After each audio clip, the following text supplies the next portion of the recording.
Hello! It's Sunday. It's time for the Sunday show. My alarm on my phone was literally going off as the intro music was ending. Hey, everybody, welcome. We are live, and I'm just amazed. This all went really smoothly, which means something's about to be broken or go wrong or whatever. I am Matt Dillahunty hosting this week, and with me is the wonderful producer, my partner in crime and out of crime, Arden Hart.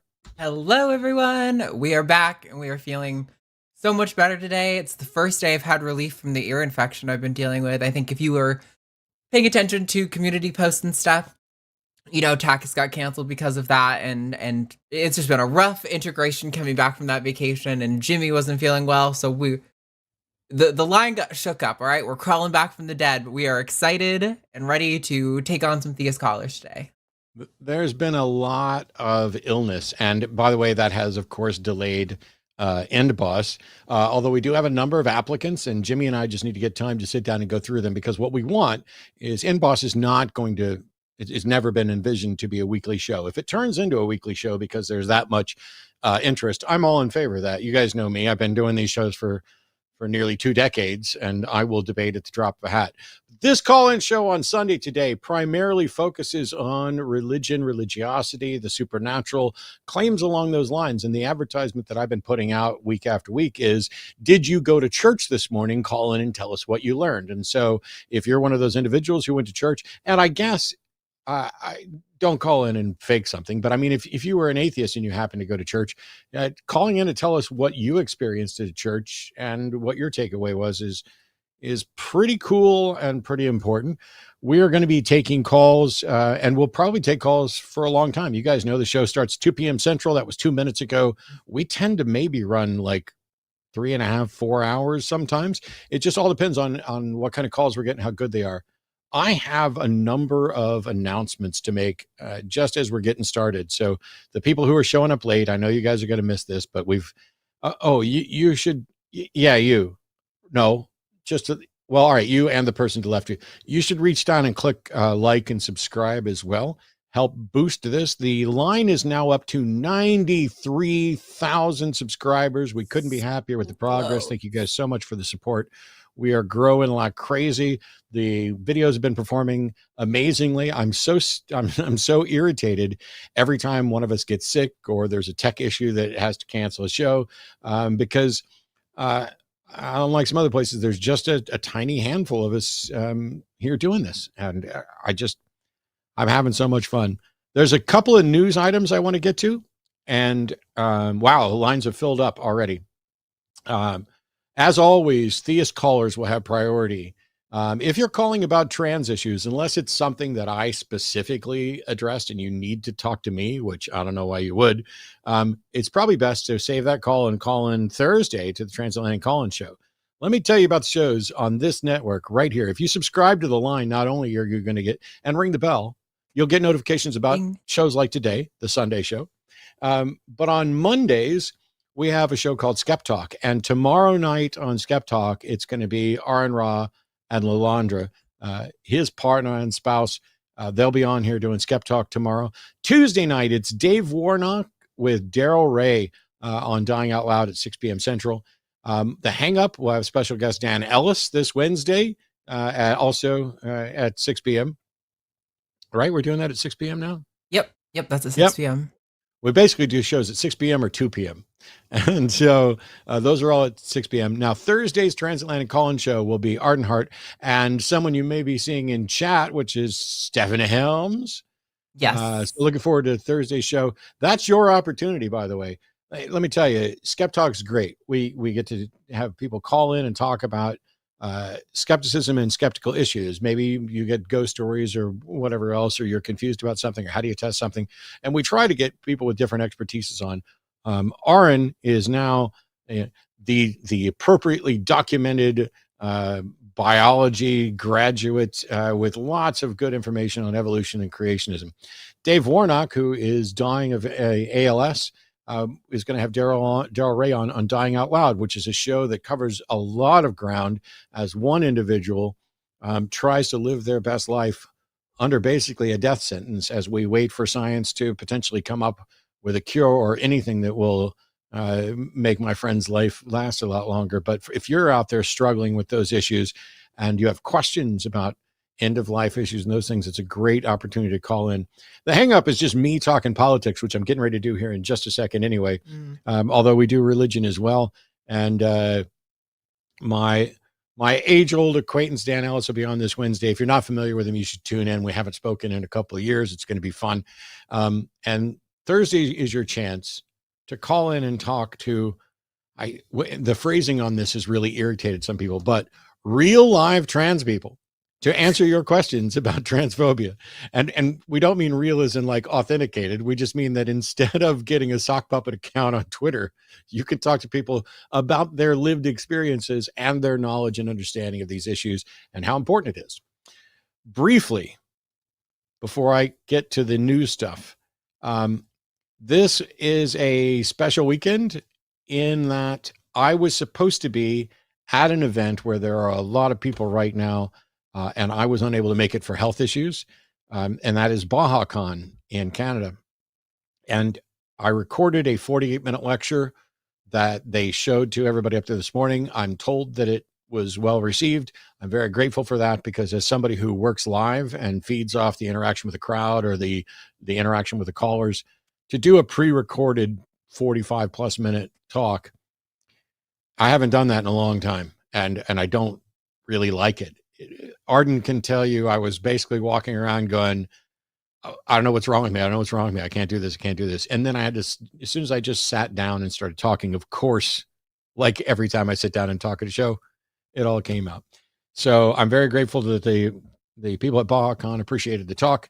I have shared it on my Patreon. If you go to patreon.com/atheistdebates, that's my personal Patreon, where you can pledge to support me, like $1,000 a month, $5,000, $100,000 a month, if you're so inclined. But if you're not so inclined, even $1 will help keep me in healthcare and doing this stuff here, because that's my primary source of income. Let me get some news items real quick. And by the way, a huge thank you to Morgan for screening calls today. Yes. We are going to be getting to calls really quickly. And we have theist calls on hold. So I'm not going to spend a lot of time on the news items. I'm just going to hit one thing, and everything else that's political, I will save for Wednesday. And that is the failed former president and multiple times indicted Donald Jasper Trump, was arraigned in Georgia on Thursday, and people waited around for the mugshot, which I've seen. And I want to say that I was really impressed by the Fox News reporter who has an unblemished record of heterosexuality, but said that Donald Trump looked good and hard. I would count that as a blemish myself. But I want to make one thing clear. I called out Trump for lying. I know that's a shock that the former president would lie, but he lies all the fucking time. But his arraignment, you basically get to self-report your height and weight. And so he listed himself as 6'3", 215 pounds. Now, I am 5'11". I weighed in at my doctor the day before Trump was arraigned. I weighed in at my doctor's office at 212 pounds.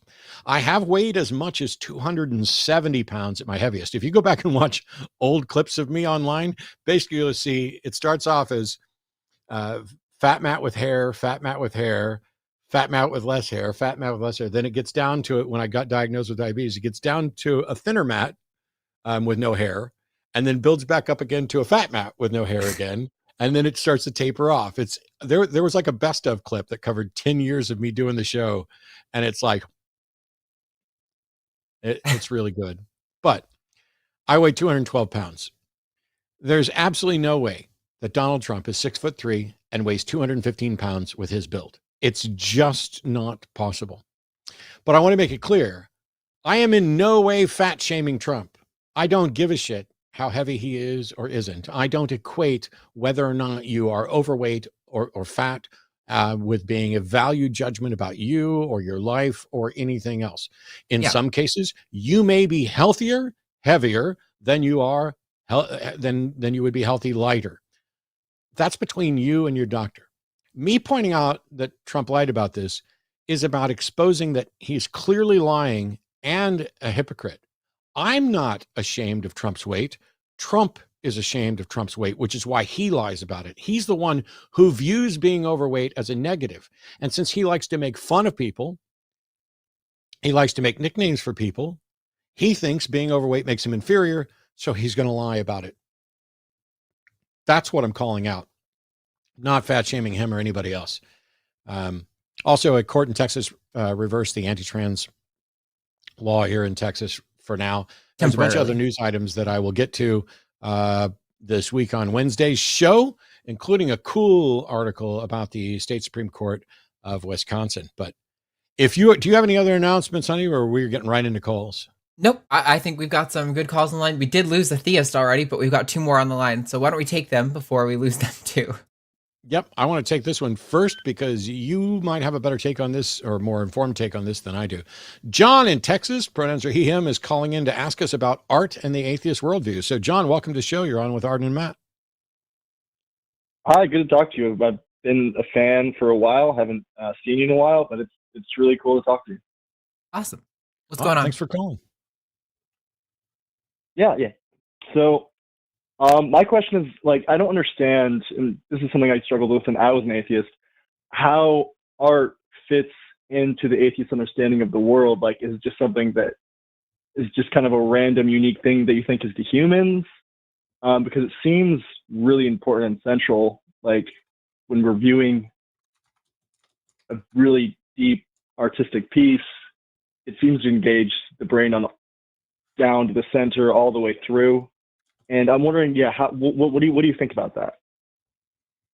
I'm not entirely sure what you're asking. Are you asking how does the fact that humans create art fit into the atheist worldview, or that art is meaningful to us? Like, yeah, exactly. Well, that it's meaningful, that it's important. Like, yeah, because like for me, like story is like a representation of the world in reality, and there's like central stories of existence, and we kind of gather around that, and we use that to guide us. Yeah, time and space. And so I think art has, and just kind of these abstract ideas in general, have been one of the things that have made humanity such a frightening force. We're able to unite over these abstract ideas and really come together in numbers that we never saw before in nature, and that led to us becoming what the world is today, or at least that's some of the theories that I've seen on the evolution of humans. But I don't really see how being a theist changes that either. Like, to me, Yeah, also, our art is about stories and memories and how they impact you as an individual and how they connect to the stories that the people before you told. I don't see how theism would affect that at all, or the lack and of. also just for clarity, while it's certainly not the same as the art that humans produce, we have examples of non-human animals making and creating art. Really, if you look I actually believe animals are religious, but yeah. I don't have any reason to think that they're religious, but even if they are, whether or not their religion is rational is a separate issue. But it seems to me that the way we describe art really comes down to communication. And on Earth, the human animal is the best at communicating, most robust with languages and concepts. And, this is our skill, just in the same way that the skill of a cheetah is running fast, and the skill of a rabbit is, I don't know, evidently having lots of sex and babies, or whatever it may be. But other animals communicate as well. And so the art that they create is going to be similarly complex to their ability to communicate. So for me, and I think we find it beautiful too, animal art. Yeah. For me, though, atheism doesn't have anything to say about anything other than whether or not you're convinced that a God exists. And so me as an atheist, I love art. Like, Arden actually creates art I don't, unless you want to say something I've written or said is art. But if you were to walk around my home right now, not only do I have hand-created art on a platform there, but there are paintings all over the walls, including an original painting. I love art stuff, and I love beauty, and have an appreciation for that. I don't think whether or not I'm an atheist has any bearing on that. But I think the question you might be asking, John, is not so much about how I, as an atheist, perceive art, but how someone who's not convinced there could be or is a God explains art. Is that, like, why is there art? And to me, the answer is because it's another way for us to communicate, and we're going to communicate in as many ways as we can. In the same way that, you and I might have a conversation, somebody else might just yell at each other. Somebody else might just share a knowing glance real quick and communicate 1,000 words. Images, I think, communicate a lot more than like a sentence can a lot of time. I guess I'm curious, like, because for me, the way I see, like, God is more in that realm, more in the art, like, aesthetic, artistic realm, and not in the objective, understanding of the world. And I guess I think that not having a place for that fully coherently in your worldview, I feel like is partly the reason why you write off God as not being real. Like, the idea you're going to find God, like, in space or something, like, I don't know, that's just like, that's not something that's what it's meant to be. It's about I don't know, representation and experience, or like see, I mean, I don't know. I kind of want to, sorry. No, I have loads of questions, John, because you're talking about God in the realm of art. I'd like to know more about that. But when you say, here's what it's supposed to be, I'm assuming you're not a Christian, you're not a Hindu, you're not a Jew, correct? Oh, I'm a Christian. I'm a weird Christian. So you're a Christian. I actually believe. So what's your take on the Bible? Is it true? Yeah. Okay, then how can you describe God? Hang on. If you think the Bible is true and you're a Christian, then how can you talk about God as something in the arts and not a real thing when the Bible very clearly describes a thinking agent with goals and actions that interacts with reality, that came down and took human form and sacrificed himself to himself? None of these things are about God in art. This is about a real being. Well, I think God is a pattern, and a pattern isn't something that exists, like, objectively. It's like it's a meta abstraction. It exists everywhere, not and things manifest that pattern. What denomination of Christianity are you finding that in? Sounds very Jordan Petersonian. Oh. Yeah, it is. And Jonathan Pageau. I like to listen to them a lot. It's interesting how I could peg that. I mean, to me, like, that's because, like, I mean, I was, like, a serious atheist, and I think that, like, when people used to view the world before there was science, like, that was just the understanding of the world. And so when they're describing, like, okay, I always kind of jump to this example because I like it a lot. But, like, you ever seen those slime molds? I don't know if you know what a slime mold is. Like, those little giant single cell organisms that are really weirdly smart for how simple they are. Like, they can be trained very fast to know how to move through salt in order to get some food. I have no idea what you're talking about or how this is relevant to Christianity and viewing God as just something metaphorical in art. Well, okay. So, I think a central pattern of existence in this universe is moving through death for life. And that's like a ground level, John, what you're doing again is you're trying to sound as if there's something profound here when you've already said you believe the Bible is true. If the Bible is true, then God is not some abstraction that lives in the realm of art. God is the being that created and governed the universe and has specific expectations and came down and took human form to sacrifice and forgive. Stop saying yes. Stop saying yes and listen to me until I'm fucking done. Okay, sorry. Your version of Christianity is completely foreign to me. What denomination sanctions Christianity in the way that you're describing it? What is your justification for declaring that you have the correct view on God and that my view when I was a Southern Baptist is wrong? Well, I don't know. Like, honestly, I grew up being a Southern Baptist, and I stopped believing in God when I was like in fifth grade, fourth grade. I do know I've been to an Orthodox church. They all seem to really love Jonathan Pageau and respect his opinions. I don't think that this is outside religious understanding. I know that, like, even a long time ago, in like, I think a lot of people have had a more nuanced understanding of what truth is, and that it's the answer to the truth is question different then, from John, the answer to the question then is that your denomination is kind of one that you've made up, that is your own. No. I wish I made it up. I wish I was that brilliant. Like, no. Well, then shouldn't you just be able to not say a fucking denomination? brilliant. It's not brilliant, Jonathan. Okay. It is an absolute train wreck for one person to say the My name is- Bible is true. The Bible is true, and then say that God is an abstraction in art. Those two statements are in is conflict. art? I don't think so Those at all. two I mean, I think art statements- is true because those two art statement- represents those- a pattern, and Those patterns two can be statements, true. Like, you those can live out two, a pattern. shut the fuck up.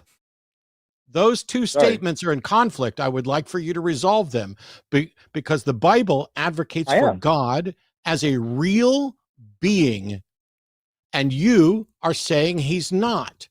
I want you to reconcile that. I'm not saying he's not a real being. I mean, You like, okay, so said like, is that an God- equation a real thing? An No. equation doesn't exist in the objective world. An equation is not a real thing. Correct. Okay, that's interesting. Like, but do you think an equation is true? An equation is a structural representation of a concept. The concept that it points to may or may not point to something that is real. It is a pointer to a concept that points to something that an equation is a pointer to a concept that may point to something that may or may not be real. You cannot talk about God wrestling with people, taking human form, sending down angels, in creating the world, all of these things to point to it being an actual agent that interacts with reality, and then suggest that that is somehow equal to a concept that doesn't exist in reality. You are taking two diametrically opposed concepts and pretending that they're both true. I'm asking you to reconcile that. I'm saying the pattern of God exists in people and acts through people and acts through just the patterns of the universe generally. I'm asking you, Jonathan, to fucking reconcile it and not talk about the patterns running through people, because that's garbage nonsense. Shut the fuck up. How is that garbage? All right, I'm muting you. You are using this, by the way, the cat's in here. You are using this Jordan Peterson gibberish that means nothing. The metaphorical substrate, the patterns of reality.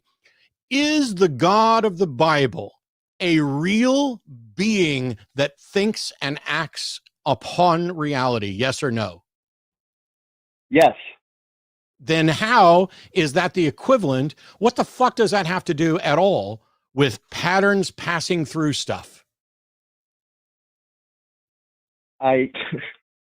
Well, patterns are physically real.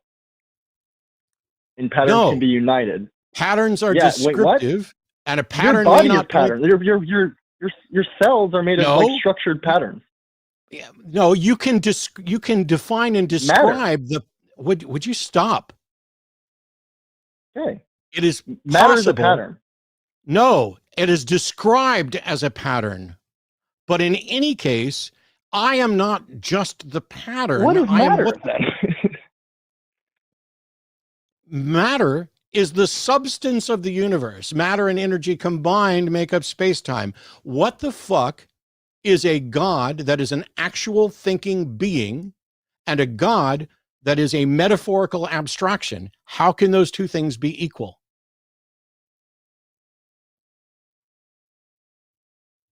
Well, I didn't say he was a metaphorical. He's also a metaphorical abstraction.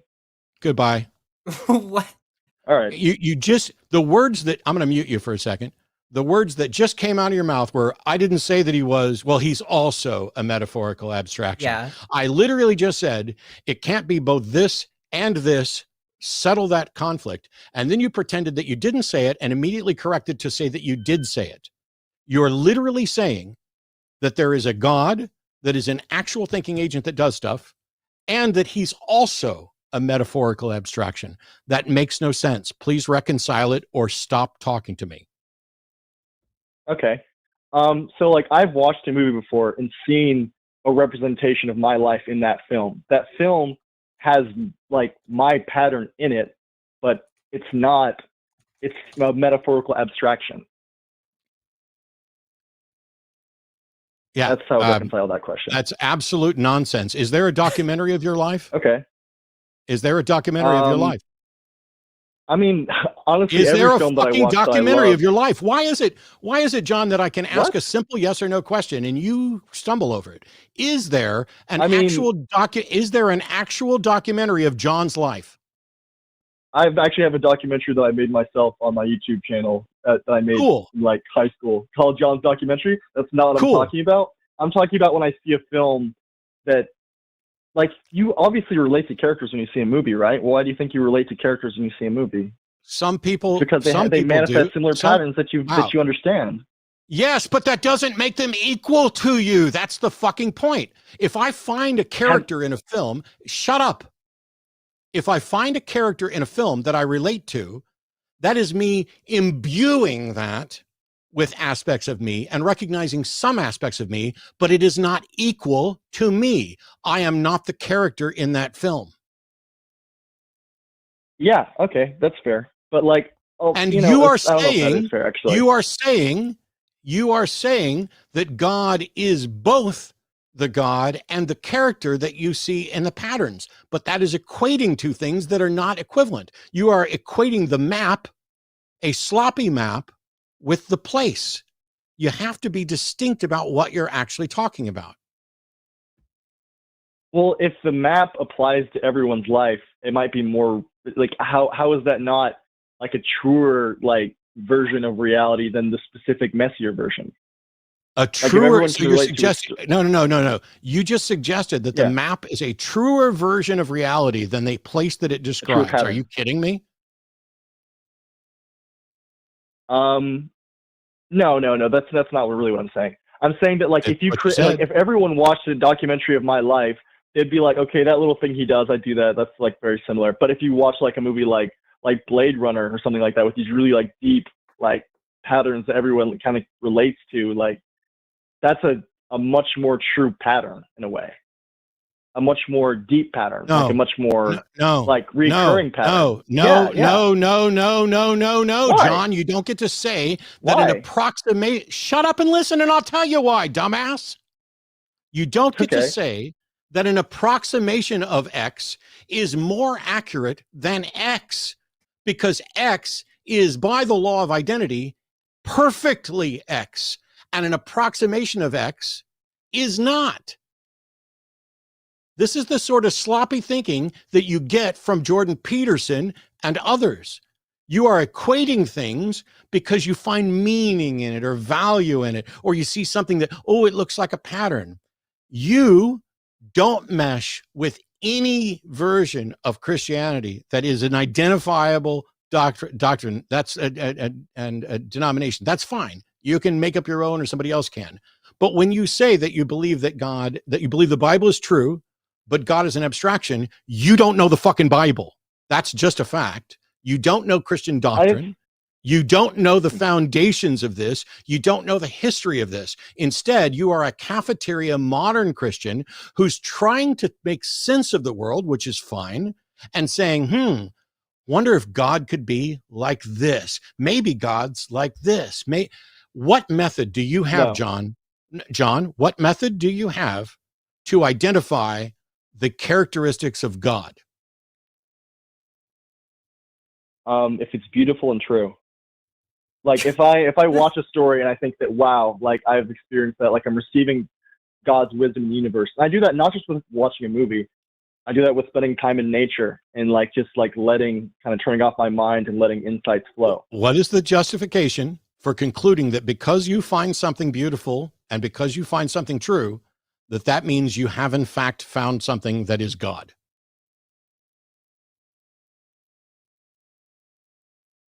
Huh, that's a good question. Yeah, that was the question I asked first. You avoided. Wait, sorry. Can you say that again? That was the question I asked first that you avoided. When I say, what methodology do you have for determining that you've discovered something about God? And you say, if it's beautiful and true, it's God. You haven't told me anything. You might as well have said, if it's pink and purple and veiny, it's God. Oh, okay. Well, I think that it's something that I can rely on to move through death, essentially. No, sir. Yeah. What about stop, listen. The fact that you find something beautiful or you are convinced that something is true, how does that directly tie to evidence for a God? Because everything that's view and truthful has a single unity, and that single unity, yeah, I mean that's I guess that'd be it. Yeah. No, I asked how. Wow, I'm going to try this one last time.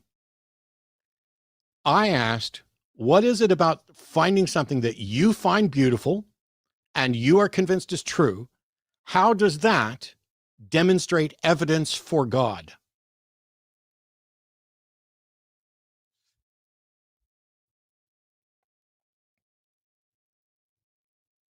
I guess I'm confused.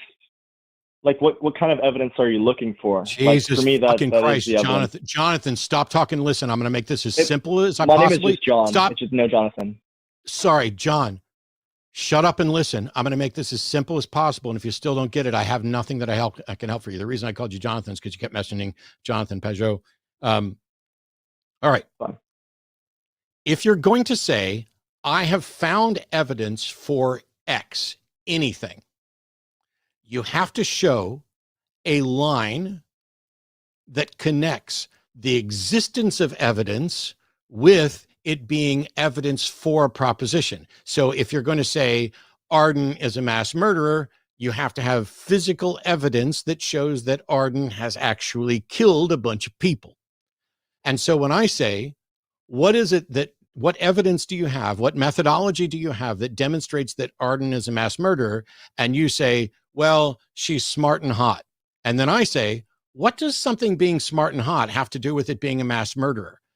That shouldn't confuse anybody. The point is, there's nothing that you or anybody else has identified about being smart and or hot that makes someone a mass murderer. So what is it about something being beautiful or true that you claim confirms the existence of a God, is necessarily tied to a God?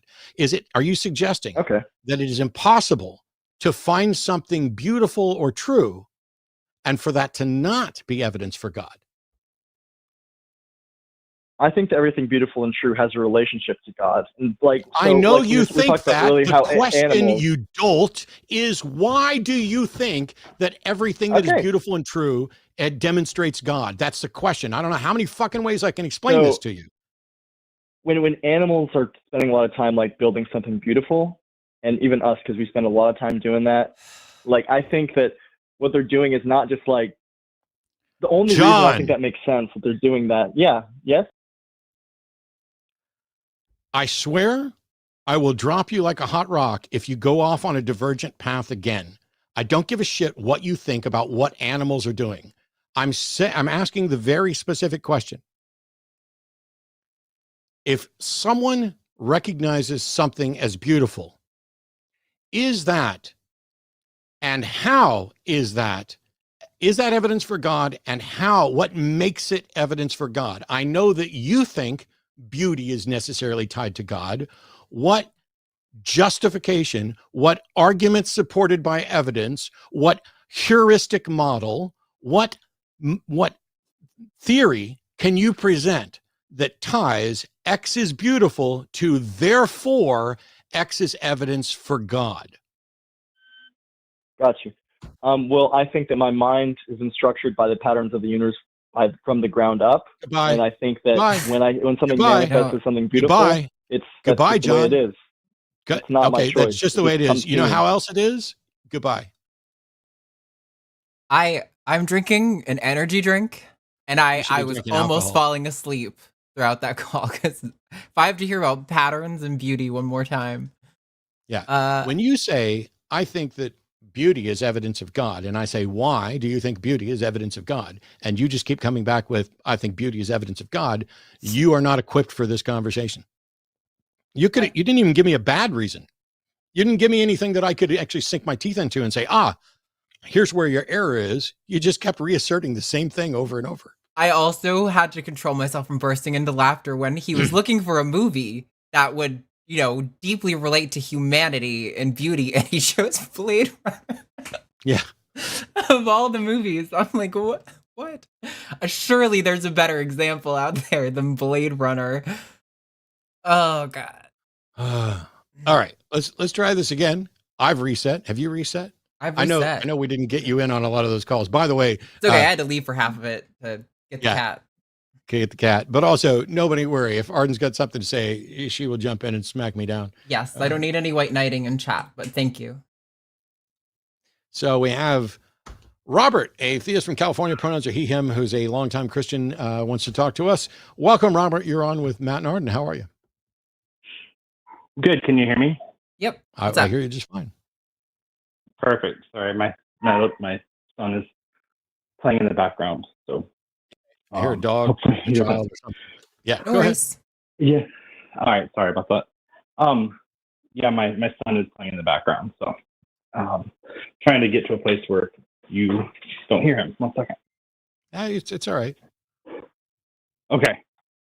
So I've been a Christian all my life. I was homeschooled. I was a 5-point Calvinist in high school. Went to a very theology, heavy church, where essentially, I felt like I learned systematic theology as a kid, and then I used to. Oh, Robert, you're really breaking up right now. Yeah, we need you to go back and repeat a little bit of that.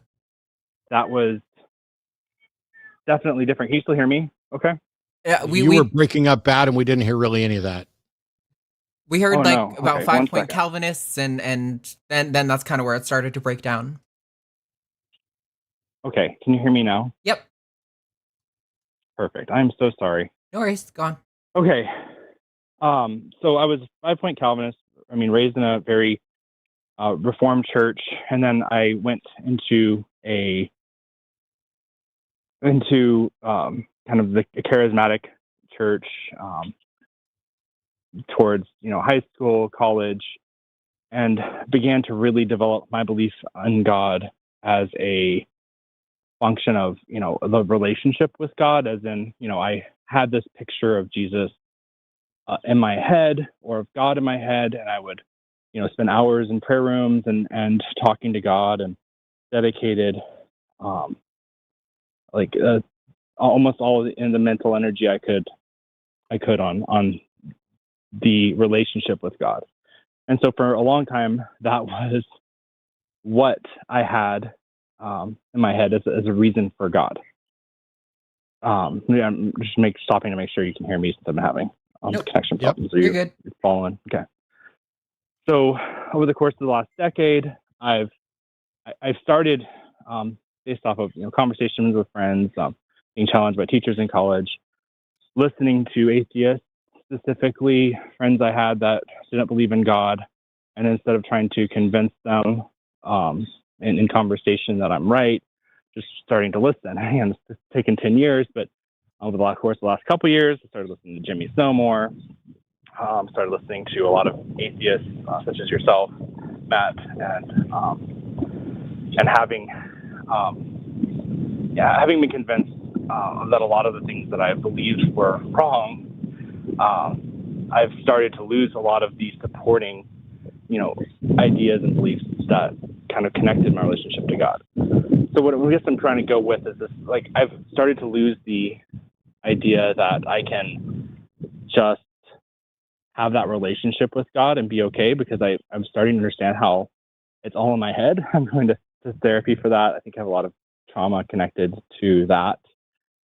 I don't feel that I can go in my head to this belief in Jesus, that he is somebody that I can imagine in my head and talk to and, have a conversation with. I'm realizing that that's connected to my own persistent thoughts, that that's connected to my own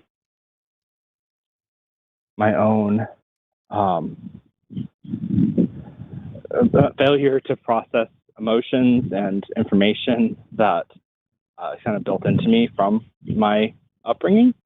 So I guess what I'm trying to go with this is I've lost, I feel like, so many reasons to believe in God. I don't actually know if I have one.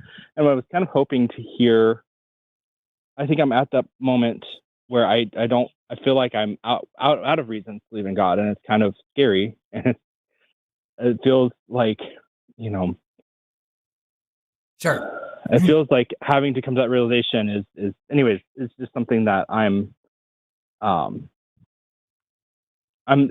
to grasp and process. So I wanted to hear if there was any moment that you, Matt, or Arden, I don't know your story, Arden, very well, but That's okay. If Good opportunity. If you remember a moment where did you hear that? Did you have that moment? Absolutely. I think for me, I mean, I went through a period of believing in sort of woo and crystals after I was out of religion, but for me, where I stopped believing was it is obviously not exactly similar. It sounds like you were maybe a little bit more deeply practicing for longer than I was, but uh, it just kind of got to a point where I started to feel like, man, I'm pretty sure every time I pray, there's nobody there listening except me. And not because like my prayers aren't getting answered or they're not getting answered the way I wanted to. It just really feels like I'm talking to myself when I'm doing that. And I think that's probably one of the places where it started to really sort of break down for me. With that, this doesn't seem much different from belief in Santa Claus or other things that were similar that you hold on to when you're younger. Um, yeah, I think it sounds like you're going through a really normal path. I think sometimes when we think of somebody becoming an atheist, we think sort of like a cinematic moment where the last piece of the puzzle comes together and they're like, aha, I am no longer a theist. And it's really not like that in real life. It's going to be more like what you're talking about, where, you really took it seriously to some extent. And then it just kind of slowly started to break down until you're suddenly looking back on your life and everything that up to this point and realizing, how did I get all the way over here when I started there? I think that's, we got some sound effects going on, babe. Yeah. So I think it sounds like you're on a very normal path, and I don't think you should be too hard on yourself. Maybe I'm wrong, but it sounds like you're maybe being a little bit hard on yourself for where you're at, and like maybe like you feel like you have to get to some sort of destination sooner. And I think you maybe owe yourself a little bit of, excuse the phrasing, but you owe yourself a little grace and kindness to kind of just like accept where you're at right now, and that you don't have to be at a specific destination. Belief rarely works like that. I think in practice, even if it maybe should. First of all, I need to apologize for the sound effects. That was supposed to be not sent out anywhere. Yeah, we had a It's the clown other reason honk that and a drum beat. yeah, it's the other reason the cat isn't allowed in here, because it can step on those things. Robert, I'm gonna recommend the same thing I've been recommending for many years, and an organization that we've been very supportive of here, including running the fundraiser, and that is recoveringfromreligion.org. Whether you're actually on your way out or just having doubts or whatever, they are there to counsel everybody. They are not there to turn you into an atheist. They Right. are not there to help you out of your religion. They're just there to have the conversations for the people who may be finding their way out but are having difficulties with it. And they're going to know and have a lot better answers than I'm going to have on a number of different things, because they've people who are trained to have these conversations. Let me just say, you are not remotely alone. You are probably not the only person going through the feelings and concerns that you're having within 2 blocks of you, or at your church, or within your family, or any of that stuff. And an organization like Recovering from Religion exists primarily for that reason. Yeah, and I've I've heard you talk about them before, and I think I definitely should. I have an actual trauma therapist because there's actual trauma that I'm realizing is connected with this in my head. I've just started that this year, but I think that's I do great. think that, yeah.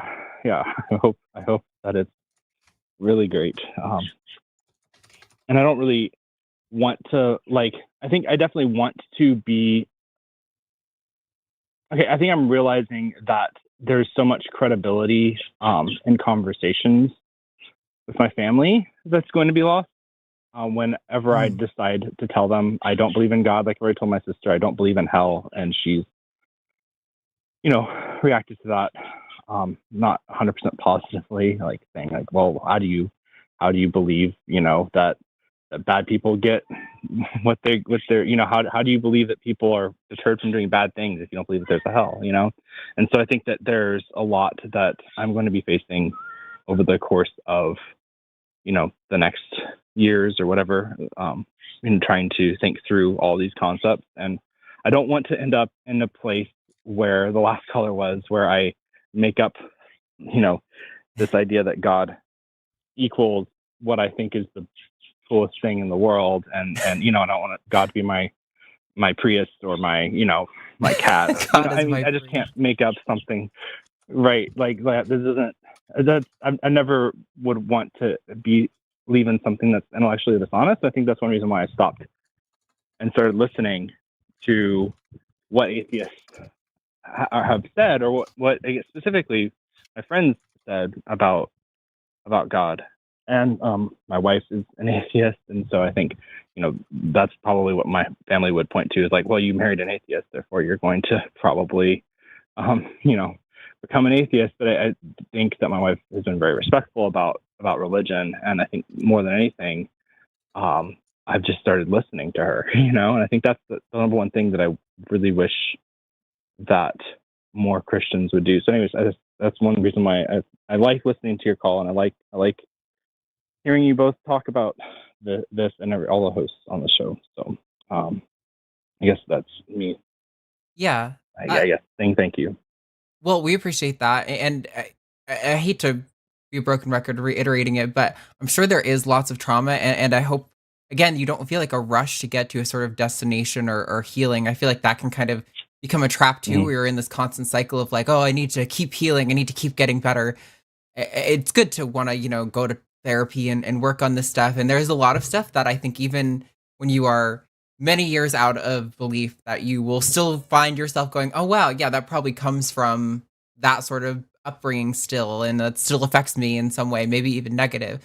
But it gets a lot easier with time. I can definitely promise you that. And, I hope you get wherever's right for you. And it doesn't necessarily have to be exactly where Matt or I are at right now. Yeah. So, it's not a lot of advice, but it's just kind of empathy for where you're at and having been there before and feeling for you and how uncomfortable the journey of deconstruction can be.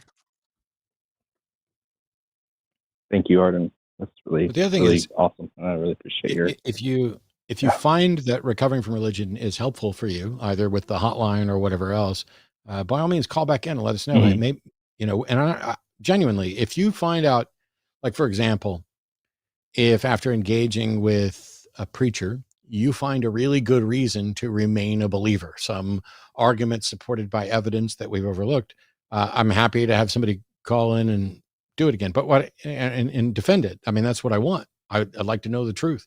And I hear from people who are like, oh, I used to be an atheist, but now I'm not. Okay, cool. Why aren't you an atheist? And in 20 years of doing this, nobody has ever said, I'm no longer an atheist because I found hard evidence for God that I can demonstrate to somebody else. That's never, ever been the case. I don't know if it ever will be. I guess, yeah. I guess the one thing that I struggle with still, as far as reasons to believe in God, is, and I guess some of this is my subconscious that I'm reworking in therapy, but what I'm thinking about is how could I just stop believing in this person that I connected with so deeply, and I think that's the idea with Jesus is, I had this idea that he was my friend, right? That he was somebody that I could talk to about anything, that he could, and I know I don't want to get too, I don't want to take too much more of your time. I know you probably have other callers, but what I'm trying to get to is like, it's still a struggle to, how do I just stop believing in this person, or how I stop just having this connection with this person? See, and I think that's a really hard thing to process, I think more than anything.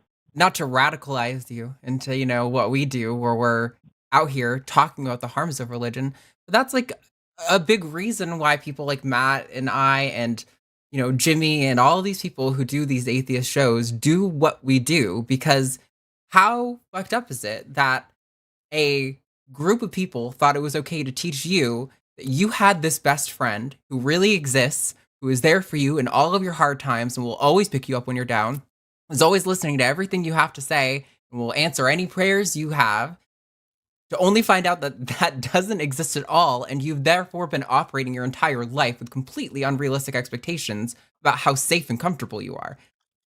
That's why a lot of atheists are out here doing this stuff, because I think it's wrong and it's super harmful to kids to teach them what you were taught. Even in the mild forms of Christianity, a lot of people walk away with that kind of baggage where they're feeling almost like abandoned in a sense, and it's unfortunate. It's really sad, and I don't know how I got away without that feeling. I think I don't know if I ever really felt the presence of God in the first place, but I know countless people who have. A friend of the show, she's been on several times, Eve Was Framed, was making some Instagram reels the other day about women who are saying Jesus is their boyfriend, and sort of that mentality, and how that is so deeply ingrained in people, and how that affects their expectations for relationships and safety. And yeah, it's really unfortunate.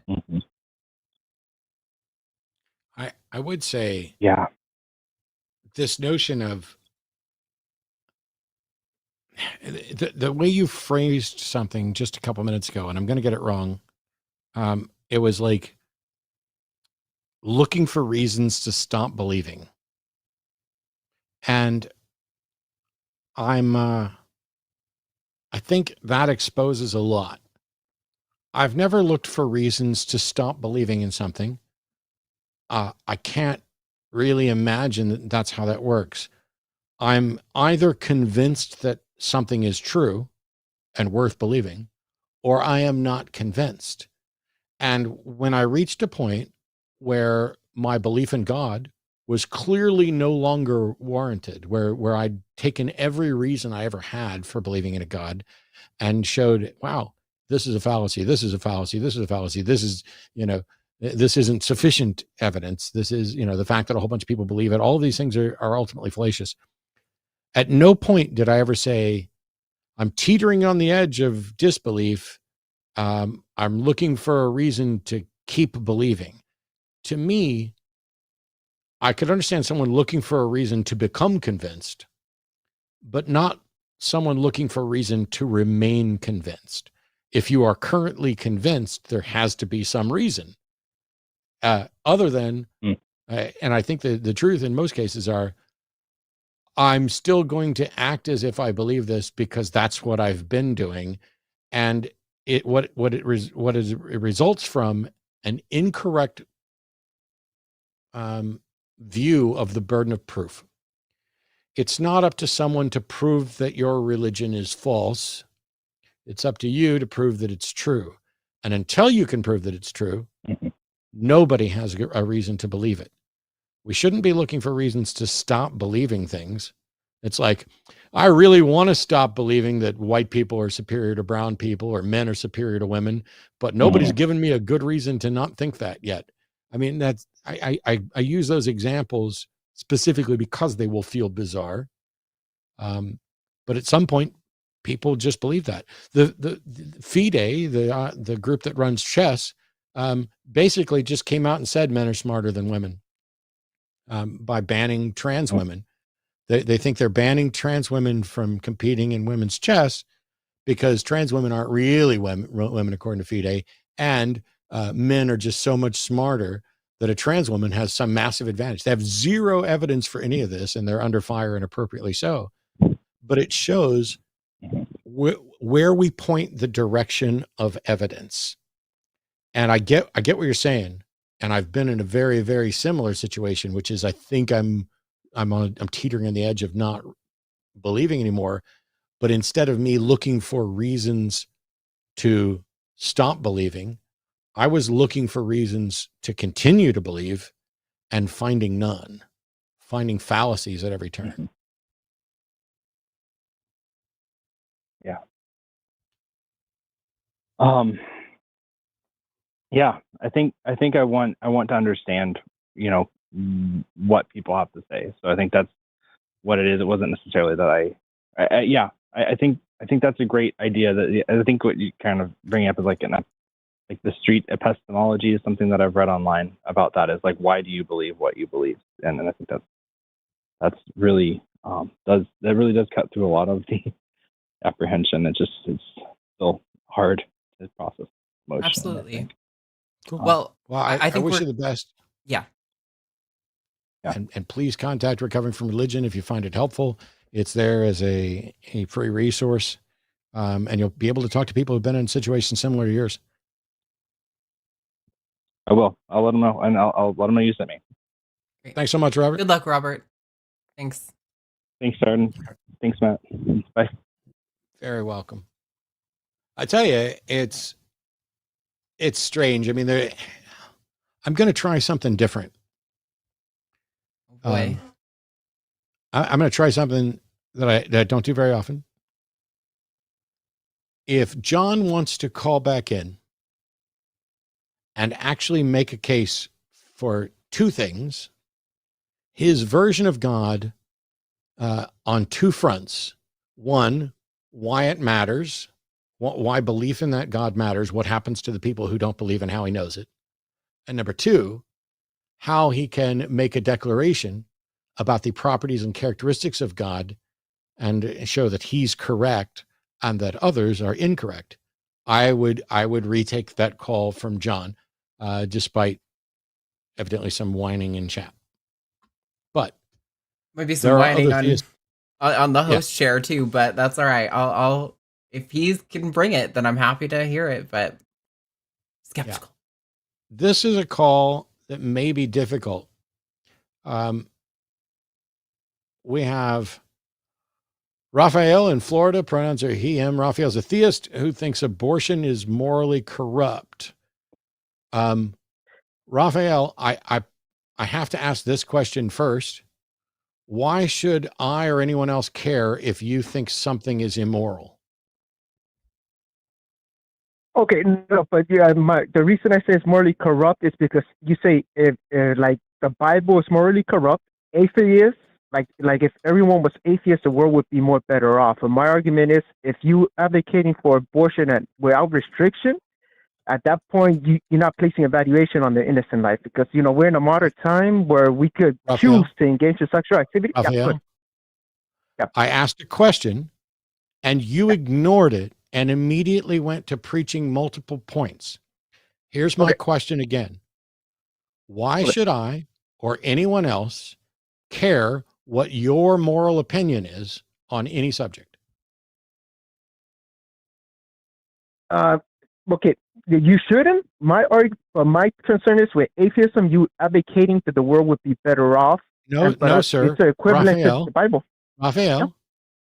I need you to answer my question, and I need you to stop making assertions about what the atheist position is, because you are wrong.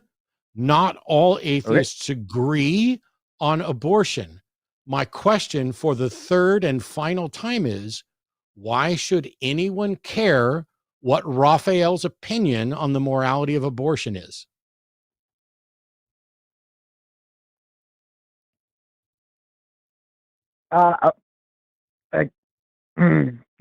Very smart, very smart. You didn't have a reason? No. I'm trying to, yeah, it's a very smart play that you do in avoiding the question where answering me why No, I sir. should. No, sir. I'm Realistically, the going to answer is, mute you. I'm I'm not going to like, mute you. I'm going to mute you, and you're going to sit there and fucking listen, because you don't get to accuse me of avoiding the question. There hasn't been a question directed at me. There's been assertions directed at me about what moral position atheists have. And you have used incredibly sloppy reasoning to try and get your sermon out that if you're for abortion without, limitations, blah, blah, blah. Nobody asked you. I'm not the one avoiding a question. You're the one avoiding a question. So answer the question I asked, and then we can move forward with the discussion. If you don't answer the question I ask, I don't see why I would talk to you about anything. okay, the reason I advocate what I advocate is because I believe majority of individuals would take the same stand as I would. That's not what I asked you. I didn't ask why do you hold it. Can you listen very carefully and answer the question listening. No, you're not. Stop talking and listen very carefully and answer the question you're being asked, not some other question. Well, I didn't ask you, why do you believe this? I said, why should anybody care what Raphael's moral position on abortion is? Because mine is with reasoning and logic. That's my moral position. And it's not really moral, it's more just my stance. Cool. So if I could explain it to you, that would be great, but if you don't want to. Raphael. What did you say? I could like explain you the scenario, and you could break it down and say why I'm incorrect or why I'm. Stop talking and listen. If you'd stop talking and listen, this would go so much better. Okay. I asked you a question, and now you've answered it. The reason people should care about Raphael's position on the morality of abortion is because Raphael uses logic and reason.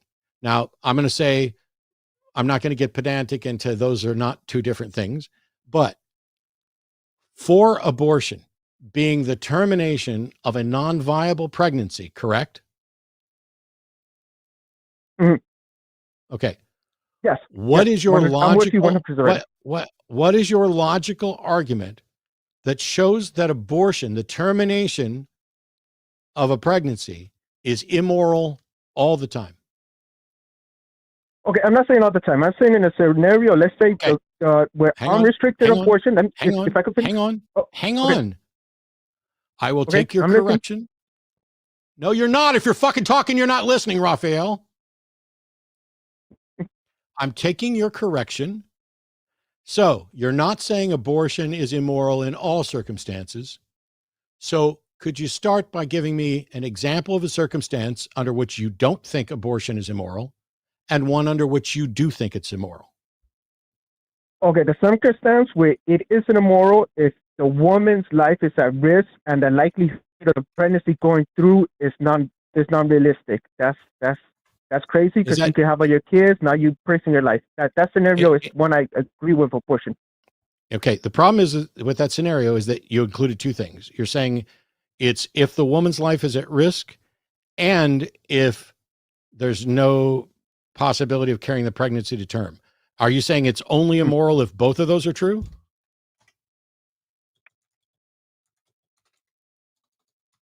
I'm saying when it's selfish, when it's motivated by selfishness, yes, and you're not placing like a valuation on the child. You're not like you're punishing the child, but you're not holding the irresponsible responsible for the actions. So in the scenario, like let's say a woman is 9 months pregnant, 8 months and 3 weeks pregnant, she's about to give birth, but she has an argument with her baby daddy, and she says, "Oh, I don't want to be with you. I want to have the abortion to spite you." And with unrestricted abortion, they go, "Okay, yeah, you want the abortion? It's your body, you're right.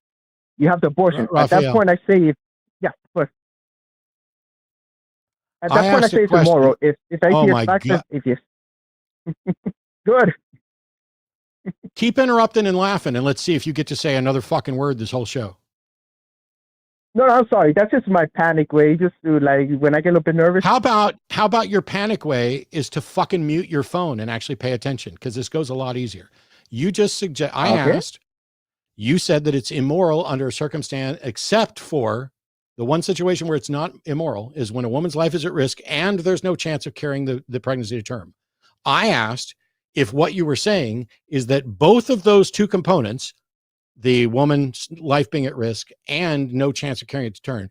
Did it require both of those to be true, or only one of those to be true? And instead of answering that question, you answered a completely different question, saying that it was immoral if it was selfish or if she got into a fight with her baby daddy. Can you please try to focus and answer the question that I asked? Is it only immoral? Is it only immoral? Stop fucking talking. Is it only immoral if both the woman's life is at risk? Is it only morally permissible if both the woman's life is at risk and there's no chance of carrying the pregnancy term? Or does only one of those two need to be true for it to be morally permissible? One of the two. I say one of the two. Okay. So you think abortion is morally permissible whenever the pregnant person's life is at risk, or whenever there is no medical chance of carrying the pregnancy to term? Correct. Okay. And you think it's immoral under all other circumstances? Or most? Most. Let's say most. Yeah, if you can think of something else, then you can ask me and I would give you an answer. So let's go with your example where, yes. First of all, does it matter where in the pregnancy, how far along we are as to whether or not it's moral or immoral? Is it always immoral is it always immoral in the 8th month, but not in the 1st month? Okay. Let's say if the child's already developed, he has a brain, the heart is beating, that's going. Like he's developed. So I don't know, we could take 4 months. Yep. Good. Do you have some medical expertise on the development of fetuses? No, I'm just saying when the doctor says the child's brain is developed, the heart is developed, he is a healthy child. If you go through with the pregnancy, you're going to give birth to a healthy child. The likelihood of not being healthy is very slim. So I'm just speaking that out. I'm not a medical doctor. I didn't go to medical school or anything. But in my scenario is that. So go ahead. Right now, oh my God. Right now, you've given a scenario where somebody is in the 8th or 9th month of pregnancy and they have a fight with their baby daddy and decide to get an abortion, and you're saying that's immoral. To advocate the yes, I would say yes. More to take a stand where you're not placing a valuation on the child, and you say, these two individuals are selfish. They engage in reckless activity, and now they're further continuing it by her having argument with the individual and saying, I want to have an abortion because I want to fight you. I asked a yes or no question so that I could get to the next question, but you are incapable of having a conversation. Yes. Okay. Yes, 100%. In that scenario, where someone has had a fight with their baby daddy and decided that they're going to abort, what is your logical, evidence-based argument that is immoral? Okay, you're not placing a value on the child. You're pretty much defending the two individuals that are reckless. No, sir. You further attacking her who's being selfish. I'm going to pause you again. I asked you for a logical, evidence-based argument, not an assertion that you're not placing a value on the child. First of all, what is your logical argument that the value of the fetus should override the value of the person that is carrying it? Because at that point, that child is developed, and if it will go through, it'd be a healthy child. So you got to. That's not a logical evidence. That is not a logical, evidence-based argument. That is your opinion. What is the foundation that you're using to say that the value of the fetus outweighs the value of the desires of the person who's carrying it? What is the foundation that shows you that is immoral?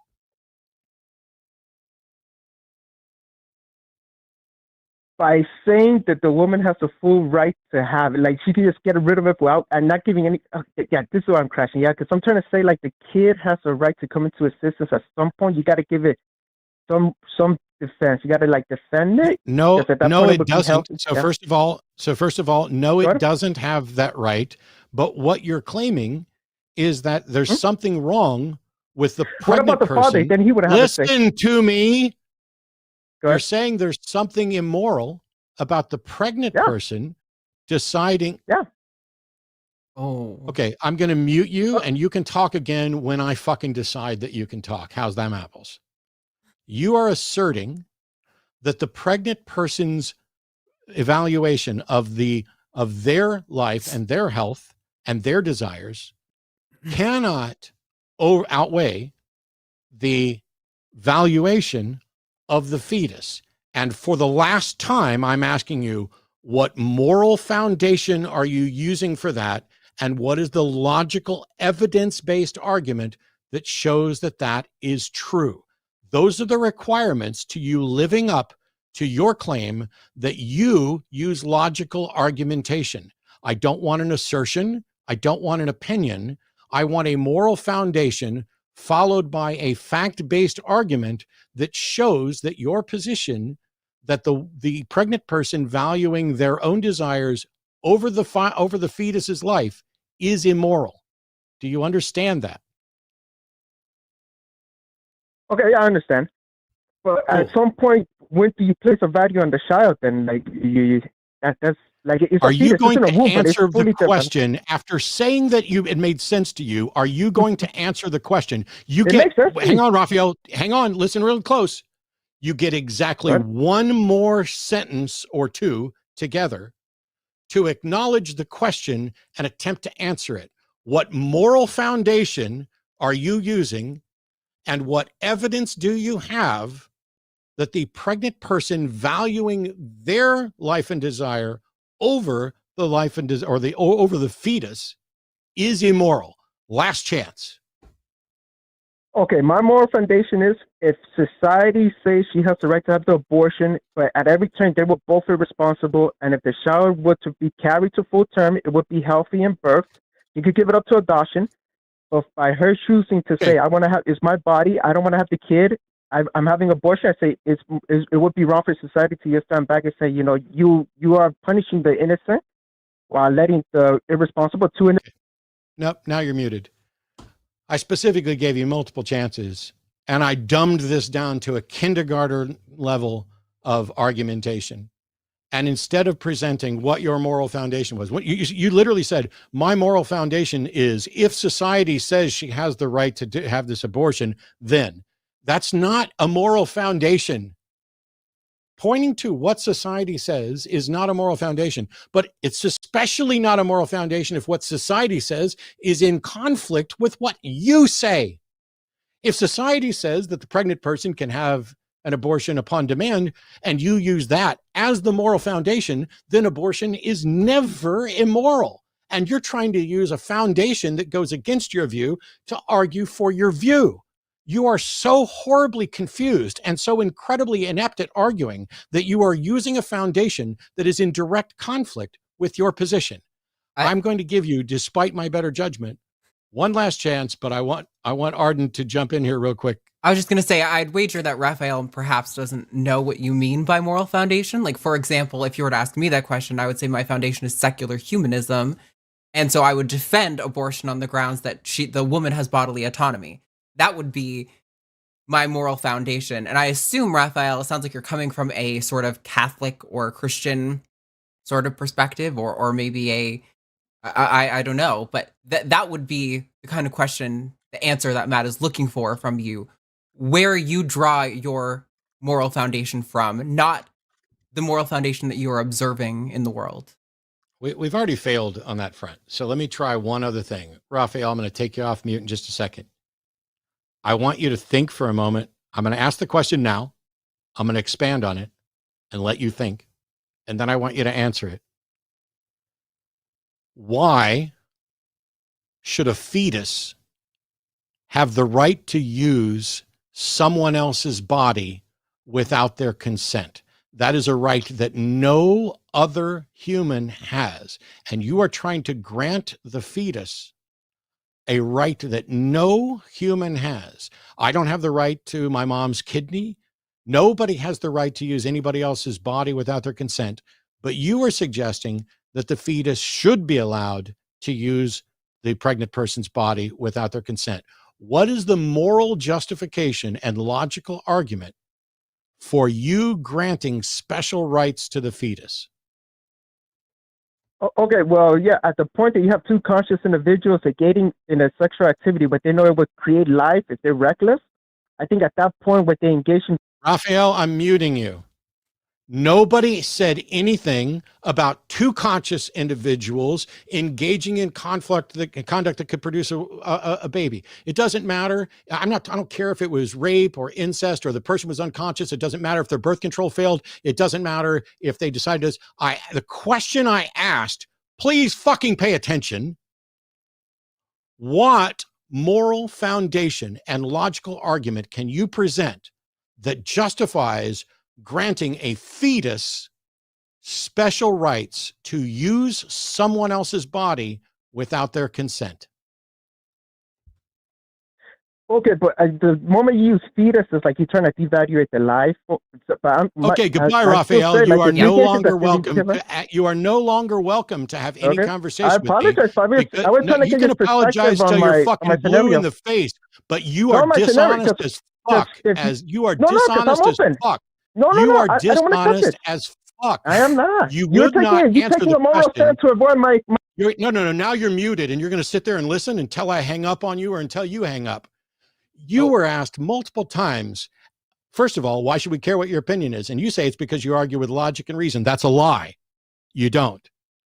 You were asked multiple times what your moral foundation is. You did not present one. At every opportunity, you dodged the question while accusing me of dodging the question. You are a dishonest interlocutor. Nobody should care what your opinion is on anything. You are not a good representative of the anti-choice group or the pro-life group, however they want to call themselves. You are not a good representative of thought or argument or evidence. You have no comprehension of how to actually defend a case, so please stop calling to try to do so. Goodbye, sir. Oh, shit. I hit the wrong button. There we go. It's all right. Send out some super chats. I'm tired. You want to do the rest of the show without me? No, let's not. Oh my goodness. I know. I don't. Maybe I'm wrong. Often is the case. Yeah. I'm sure that's the case. The problem is the purpose of this show and a number of shows like it is to get people to call in and defend their views. Now, I'm on record many, many times as pointing out that in my experience in many debates, Muslim apologists are the worst. They are both the worst in the sense that they defend some of the worst things. You've got this guy that I'm going to be debating on the 15th in Houston live, who's defended child rape and sex with 4-year-olds. I'm going to be debating another Muslim on Friday, the 1st, on which is better, secular humanism or atheism, or sorry, secular humanism or Islam. Wow. I'm looking very much forward to finally having a good conversation. I understand that the average person sitting at home who's probably never been in a debate in their life and probably doesn't know that much about arguments and argumentation are really, I'm sorry, there's no way to say this without sounding arrogant, ill-equipped for call-in shows like this with people who've been engaging on these subjects for decades. It's just a fact. I am not special, but I absolutely know more about the Bible, religion, philosophy, epistemology, and science, and a number of other things than the average person who's likely to call in. And I still don't think I know enough to give informed opinions on a number of those subjects. But when I do my best to break down the subject, and the person comes back with something that is absolutely not a response to the question I was just asked, that lets me know they're not interested or equipped for a discussion. They are only interested in preaching. This guy wants to preach his opposition to abortion. Well, I've said many times, and I wish we'd have gotten to this, that this was one of the reasons why I asked, what's the justification for granting special rights to a fetus? Well, when you call it a fetus, you devalue it. Okay, you dishonest fuck. I do devalue it. It doesn't. It is not a self-sustaining, sentient individual. But even if it were, even if you were to take Arden and stuff her inside the womb of someone else, I would argue that despite the fact that there's a human being who I love currently using somebody else's body without their consent, I would allow Arden to be aborted because that's the way bodily autonomy works. You don't get to use somebody else's body. Yeah, if the baby is 2 seconds fresh out the mama, that they don't suddenly get to now use her body again without consent. Right now, there's procedures and things that have to go in place to do anything like that. This all goes better. Goodness. I want people to call. First of all, the clip, the announcement that we made. If you went to church today, call in and let us know what you learned. I'm not asking you necessarily to defend it, but I may say, hey, what'd you learn? Do you agree with your preacher? And why should we agree? These are all questions that provide someone the opportunity to both preach what they believe and defend what they believe. Now, if what you heard at church today was that abortion is murder, cool. You could call in and defend that. If what you heard today is that the trans agenda is a fiction or whatever, cool. If all you heard in church today was woke, cool. All we're asking is for you to call and defend it. But when we're having the conversation, if we have questions, which we're going to, you got to try and put in some effort to defend your position. And if you say that people should pay attention to you because you use logical arguments, you definitely called the right person to either confirm or show to be a lie the claim that you make logical arguments. Because if all you're going to do is make assertions and fallacies, we're going to move on. Do you have a preferred caller, honey? Let's see. I mean, caller number 6 has been on the line for a while. We just got another theist in. It's really up to you. Okay.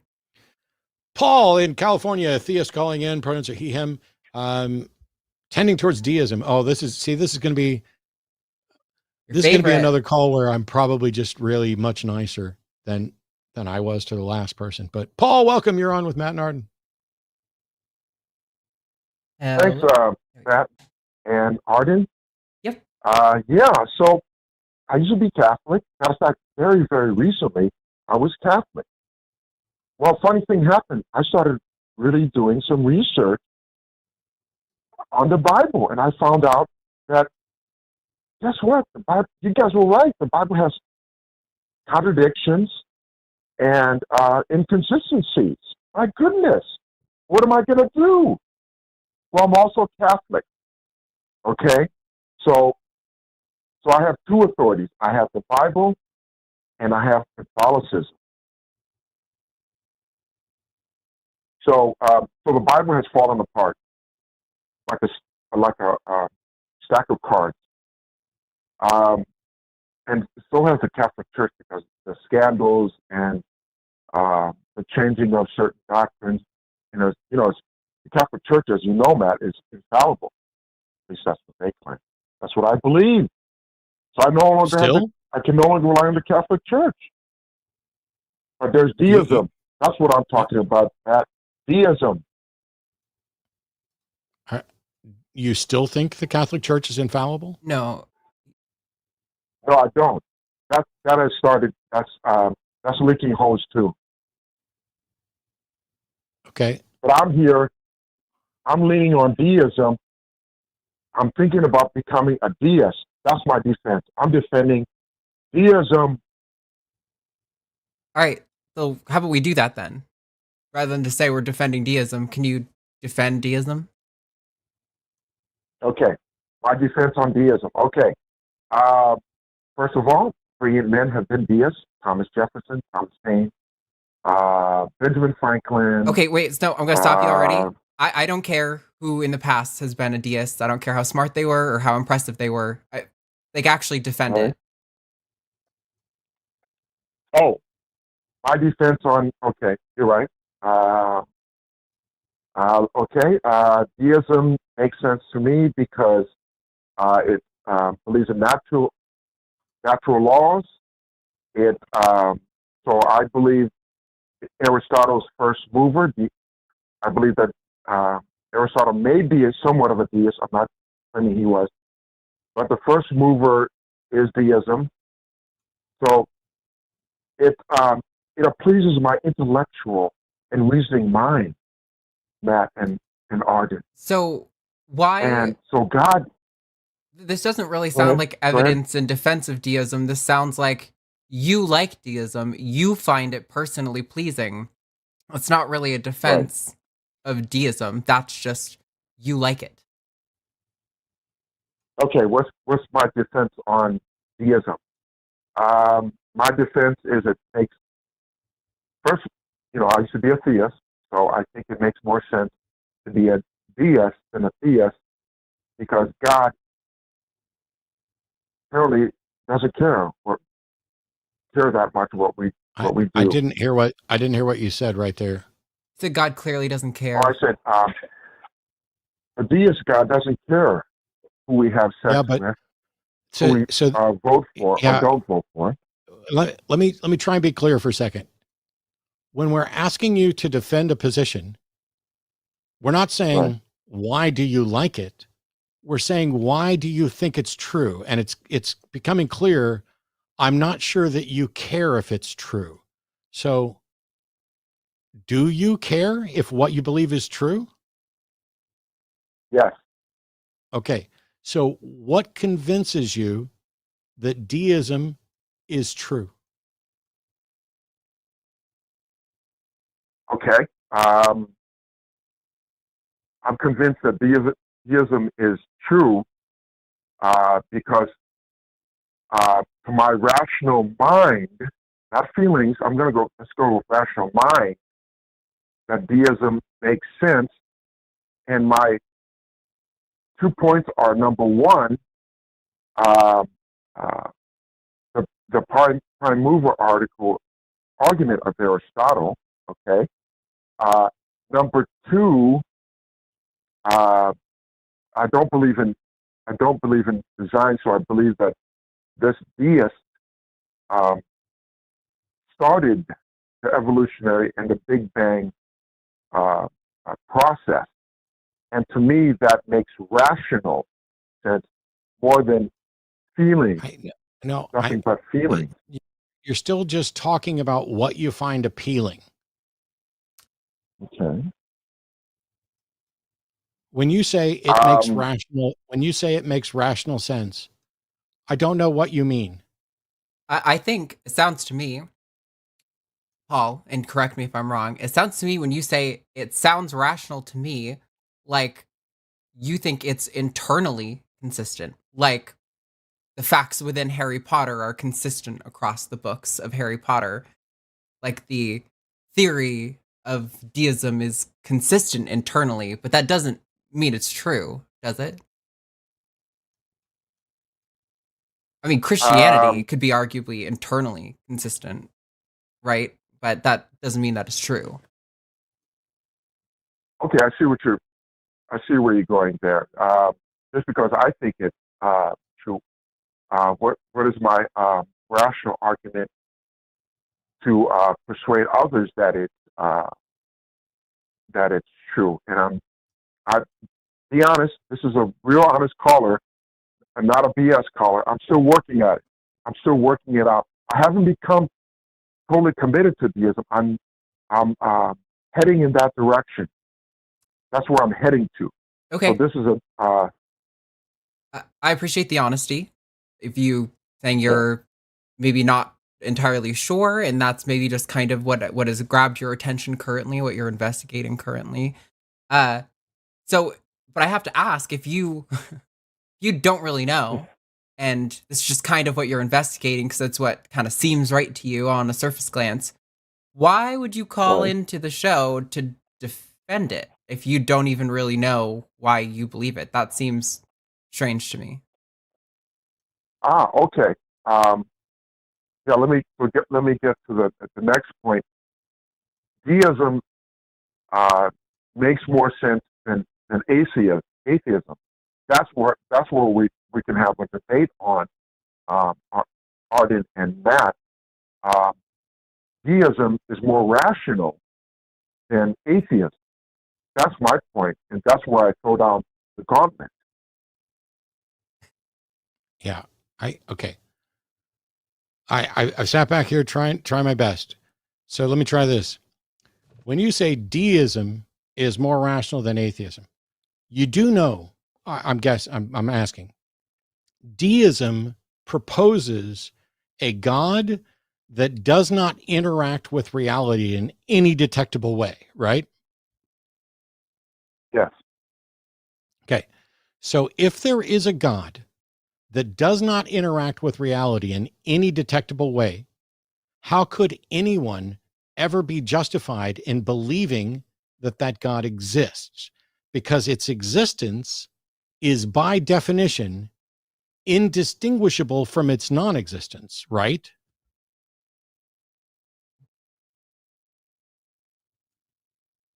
Oh, that's a good. That's you got me thinking here. The mind is engaged. How do you tell the Okay. difference between a universe, a reality that has a God that you can't detect, and a reality that doesn't have a God? What's the difference between those two from our perspective?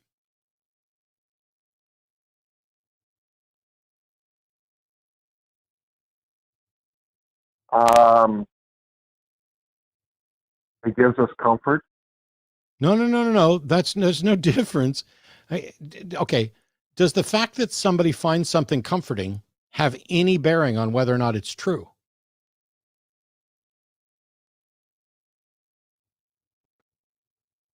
No, Okay. And since we agreed a minute ago that you and I both care about whether or not our belief's true, then whether or not it's comforting is irrelevant, right?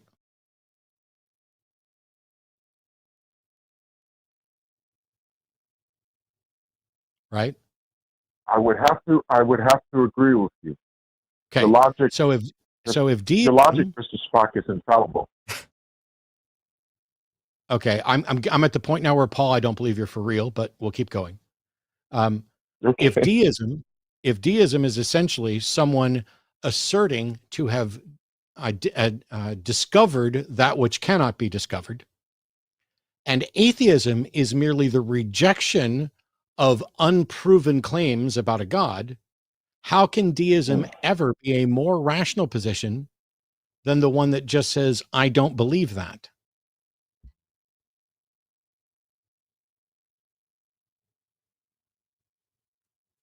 My honest answer, I don't know. Yeah. Okay. So I think what has to happen here, Paul, is I think maybe you need to re-listen to this call and come up with over the next week some reasons that you think are you're more confident in. 'Cause it sounds like, I don't mean this to be patronizing or rude, but it sounds like you really haven't thought about this super deeply yet, which maybe you're in the process of Right. deconversion. I don't know. I think what you need to do is take a week, go think about some ideas, and call back next week when you have a little bit more of an argument to build. Because I don't think you're really giving us a whole lot right now, other than maybe like you just saw deism on Twitter this week and you're like, oh wow, that sounds kind of cool. And like that sounds like the extent of your research so far. So why don't you take a week, do some homework, and call us back next week, okay? Well, I have to admit, I did look it up about 7 days ago. So yeah, you're right. I mean, to be honest with you, both Matt and Arden, I'm in flux. I'm deconverting from Christianity, okay, and so I'm out there. Sure. And I appreciate investigating all of the available things that you're seeing and really wanting to understand, and calling into this place is a great way to test if what you're being compelled by through just like some surface level investigations are actually should be compelling for good reasons or not. So again, I think definitely if you've only seen this 7 days ago, I think you should probably go do a little bit more work and call back in next week, and we'll take you again, and we'll be happy to put you through the ringer one more time. Okay. But I'm going to say something. Okay. Maybe I'll call back in about a couple months. Sure. I'm going to say something before I let you go that might make you feel better. I find the deistic position to be one of the dumbest things that we've ever done. because we're essentially claiming to have discovered that which we've defined as indiscoverable. But I will also tell you that there are atheist or non-theistic positions that I find equally or similarly dumb. Like, for example, igtheism. Yes. I'm going to piss off a lot of people by saying this, but theological non-cognitivism, which you can look up, is this notion that the God concept is so devoid of any identifiable structurable content that one could not possibly have a position on it. That position is defeated by the fact that there are billions of people who share some, at least small portion of communal structure that they identify as God. Whether or not it's real doesn't matter. But to pretend, or assume that God is so nonsensical means that you have to ignore the fact that there are individual denominations where they are clearly able to have robust, detailed conversations about the quality and characteristics of this God and what this God wants. And if you claim that God is an incoherent concept, now you need to explain how all of these people are having conversations about something that is incoherent. And it's not that in the broader sense, igtheism is wrong, because if you take all the different God concepts, you then say, the God concept is so muddled when you include all of them that we shouldn't even bother talking about it. And that I agree with. And that's what perhaps igtheism or theological non-cognitivism should be. But when you pretend that universally there can be no concept, no conversation about a single God, you've made a mistake. But that's for another day, Paul. Thanks so much. Thank you, man. Appreciate it. Yeah, I'm going to get. You tried to be honest, and I'm going to get igtheists, IGTHEISM, theological non-cognitivists. I know your eyes. Some of you are getting ready to come after me. For clarity, I'm saying that when you take all of the various God concepts and put it in a little package and say this doesn't make sense because there's so much contradiction, you are correct.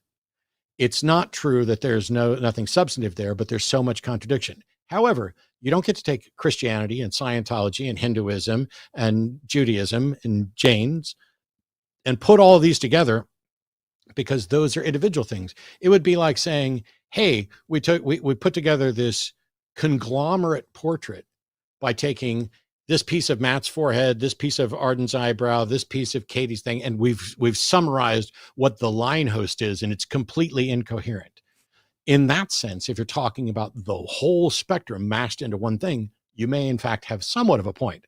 But to pretend that individual God believers who have broken up into individual denominations don't have a cognitive, coherent model that can be discussed. It doesn't matter if there's contradictions or problems with it, but to suggest that there's nothing there that can be discussed, you're instantly defeated by the fact that this is what people have been talking about for thousands of years. But I do like aspects of atheism, just some of it's not ready for prime time. Yep. How about number 3? Yep, I got it. And by the way, for Paul in Missouri, I'll come to you next. I appreciate you waiting for all this time. But we have Yngve in Norway, pronouns he, him, a theist who doesn't want to lose a law. So welcome to the Sunday show, Yngve. Thank you. Thank you so much. What is it you don't want to lose? And, well, I guess define what you mean by you don't want to lose a law, just so we know where we're starting. Yes, I think I am going to make a point for emotional God instead of a logical God, if that's okay. Sure. So logically, I can see why I should not live. I can logically go through everything that talks about God and see that it's not coherent. Yeah. Emotionally, I'm not sure I can do that. Okay. And yeah. Now, I want to make a quick point and then ask a question and get back into this, because I'm happy to have this conversation. When I asked Raphael why anybody should care, it's because he says logical arguments. If he said because I have emotional arguments, then my questions would have gone down that route. So in your case, I'm asking this genuinely, and neither answer is a problem. I just want to know where you're at. Do you actually care whether or not your beliefs are true, or do you care more if they're comforting? Because when you start saying logically you understand, but emotionally you don't, it sounds like you care more if they're comforting than if they're true. I definitely think you're correct about that. Okay. I don't know if I care as much about the truth. No. Thank you. This becomes really not only easy, but interesting.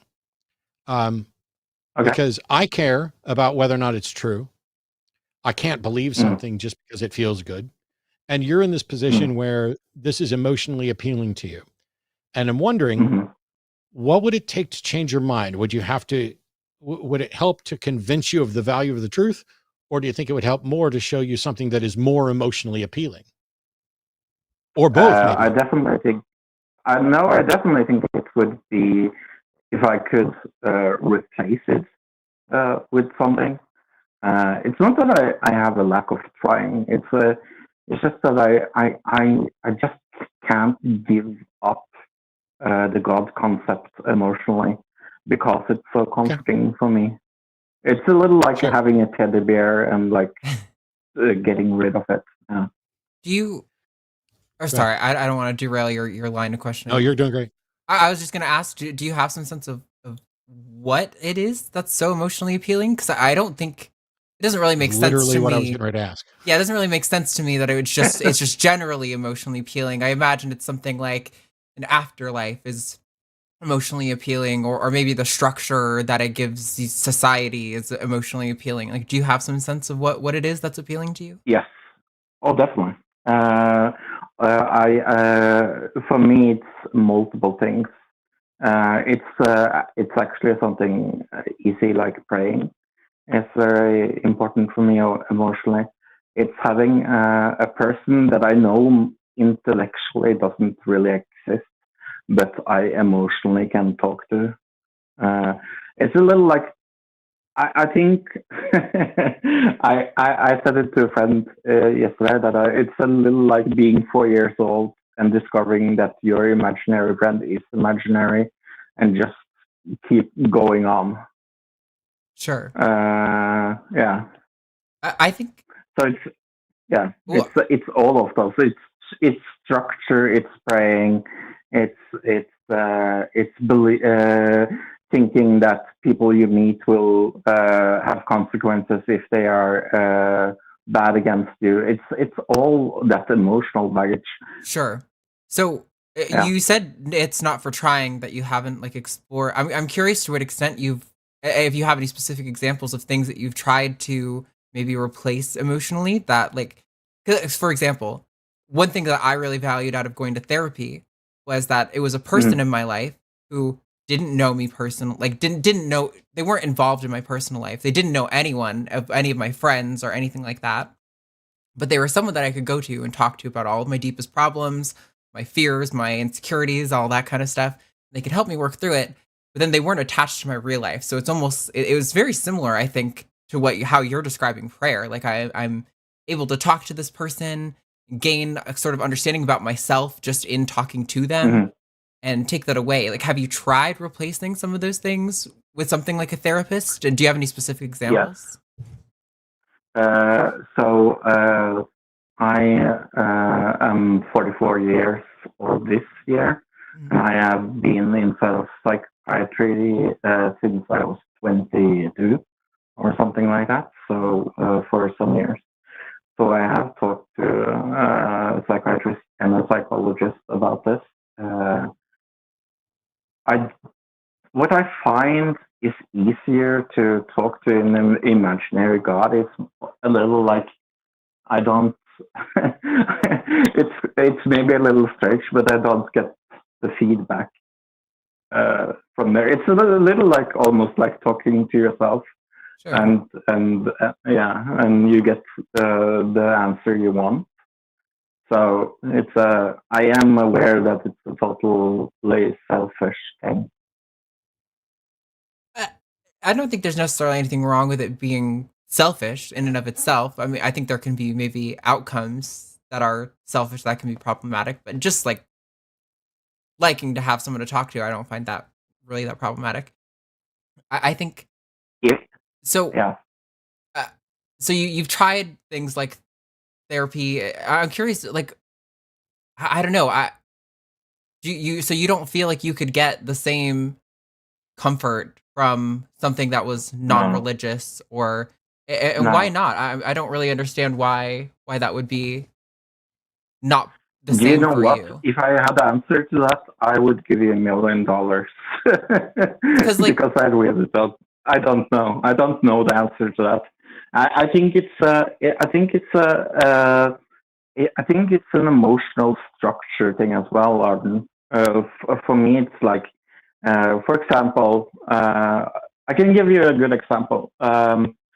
This year was one of the first years I didn't do the fasting in Ramadan.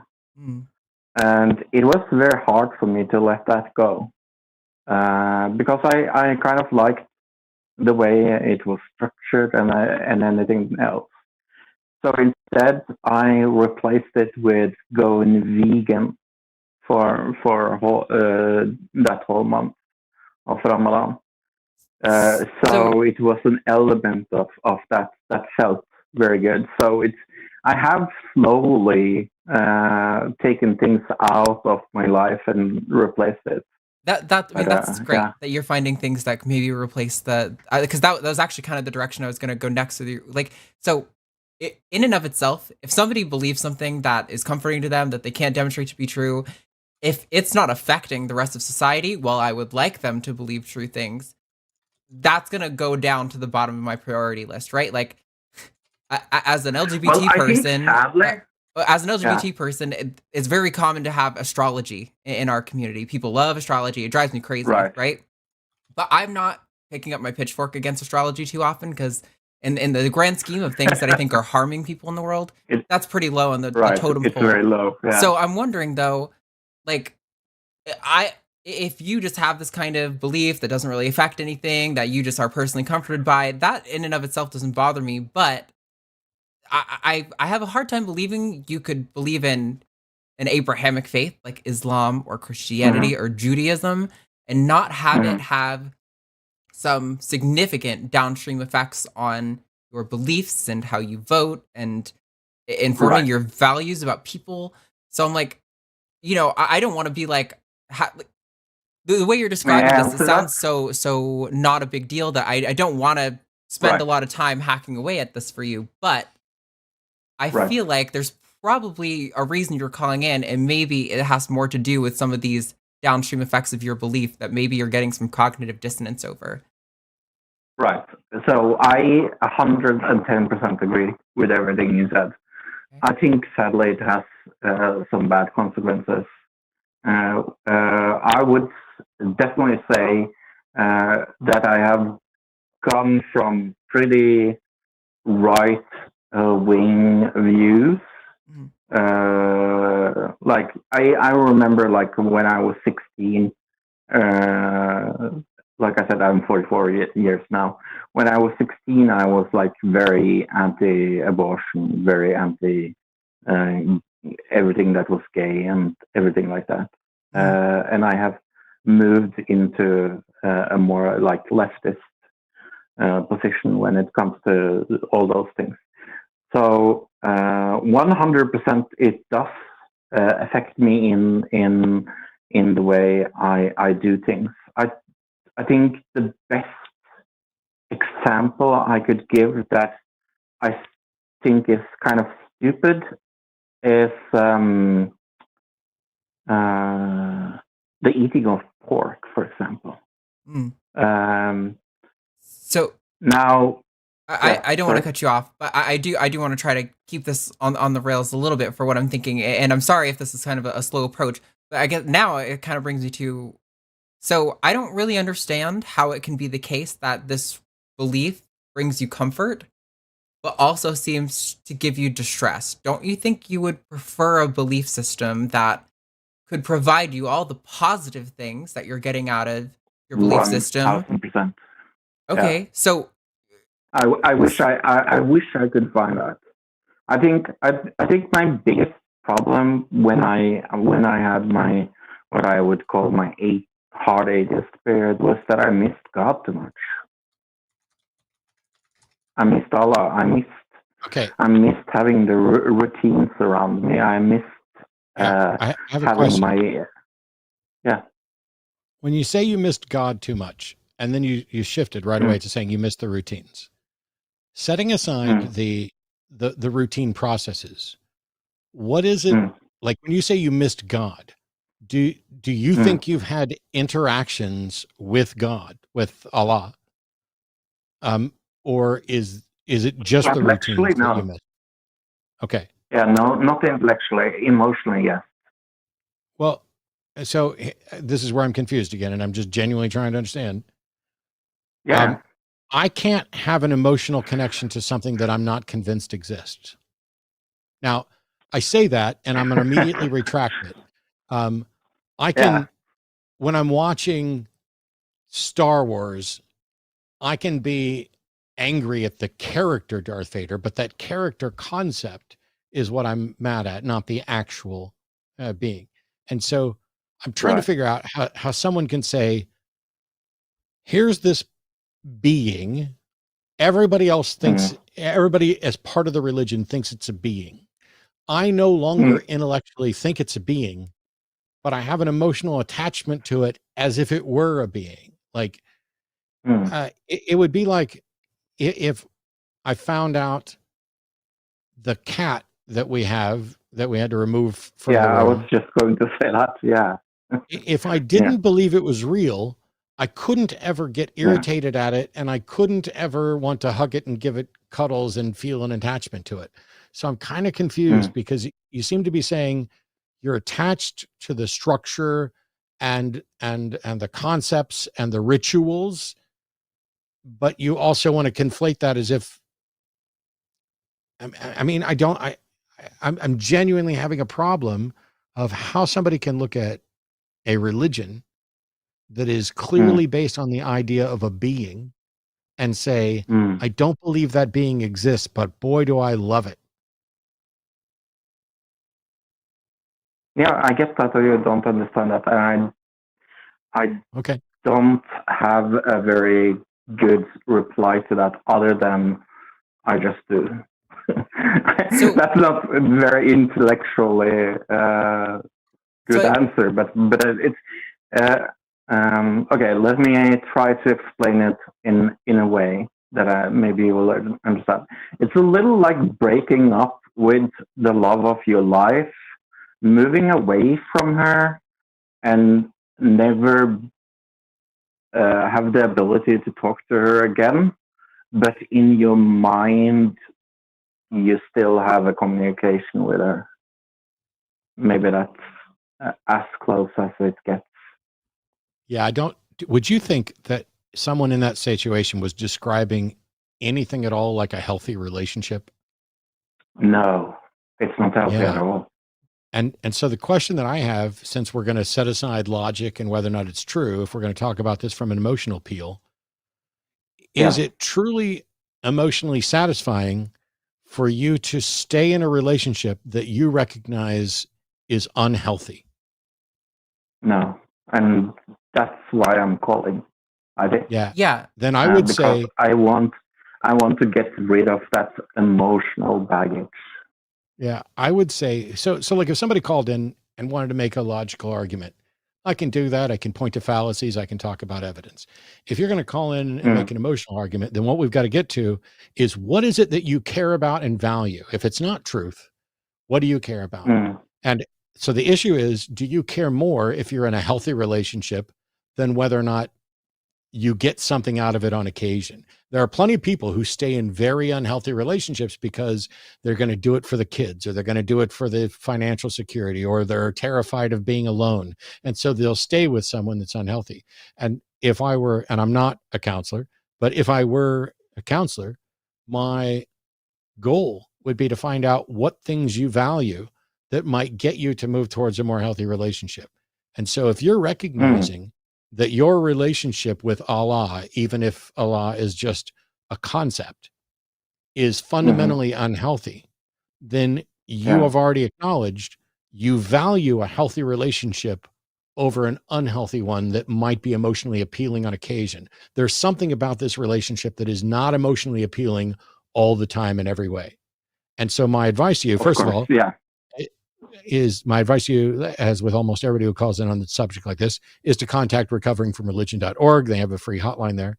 There's also the Secular Therapy Project. But I think that just on your own, maybe make a list of the things about your religious views that provide you good emotional feelings and the things that provide you bad emotional feelings. And then draw a line. And then imagine if you were in a position where you no longer carried that belief, which of those good things would go away and which of the bad things would go away, what you're likely to be left with, and do a balance like that. I still don't think it's the best way because I care about what's true. But I think doing a pros and cons balance sheet like that is a good start to say, you know what, this thing that I'm afraid of losing, like, for example, let me take this away from religion and do something that will appeal or resonate with anybody who's got a religious family and they've now abandoned religion. We'll just use me as an example. I have two parents who I love. We don't always like each other's views. We don't always agree, but I love my parents. If my parents were a strong negative influence in my life, I would stop talking to them. I would remove them from my life. If they were dismissive, homophobic, hateful, to my partner, if they were just a constant barrage of crap. My parents have sent me birthday cards saying they're praying for God to stop me no matter what the cost, and a number of other things. I care about having a relationship with my parents, but I care about having a healthy relationship and a relationship that is good for me and the people in my life. And so I have to make a list of, if I stop talking to my parents over something, and that's not currently in the plans, I'm just using this as an example. If I stop talking to my parents, what do I lose and what do I gain? That same sort of balance sheet, that same sort of cost benefit analysis comes in handy all over the place.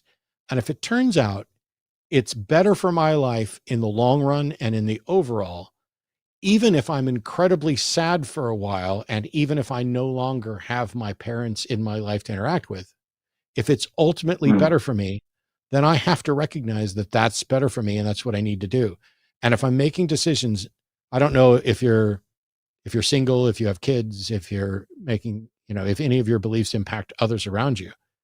But if you're also making decisions on other people around you, you have to take their benefits into account as well. Can I want to ask maybe a somewhat silly question. Is there a way to keep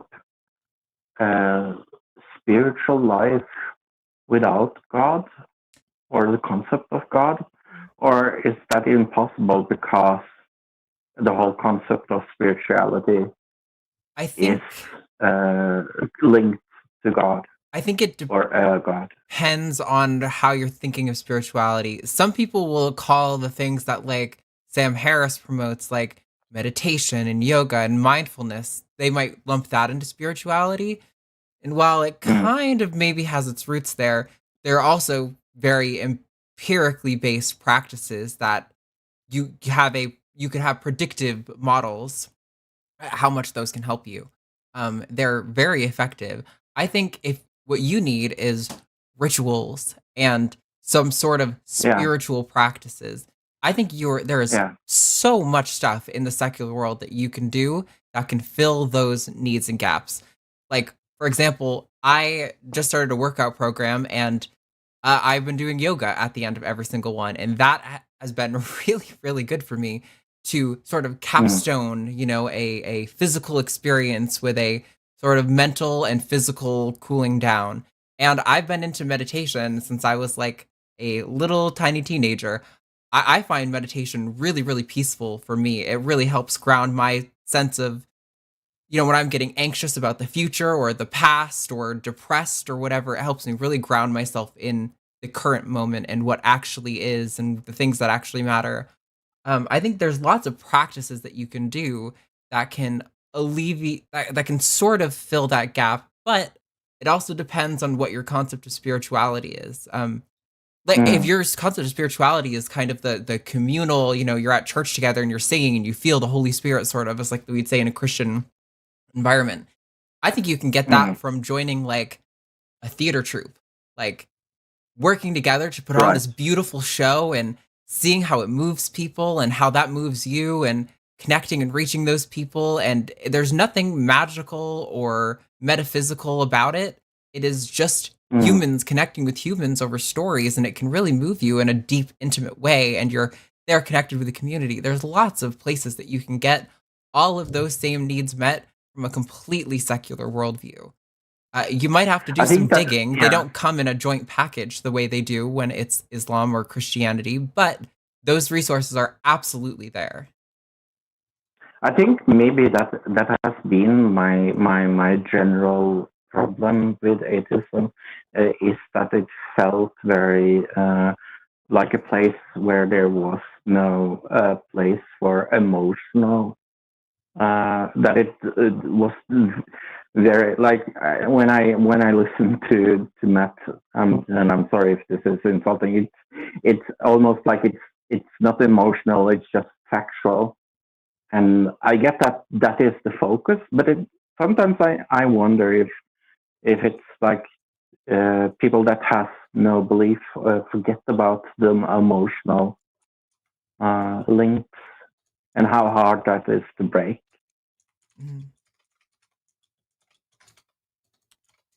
Yeah. Anyway, Yeah. Thanks. Yep. I appreciate your call, Yngve. Thanks so much for the honesty, and I hope you find your way. I genuinely hope that someday you care more about what's true than what feels good. But even amongst that which feels good, there are very good reasons to think that if something makes me happy in the short term but miserable in the long term, maybe I've made a mistake. And if something gives me small highlights of pleasure, is that the same as something being truly emotionally appealing? Like, I don't like to get drunk. I like my brain when it's working. I used to hate getting high. It was not something that I like doing.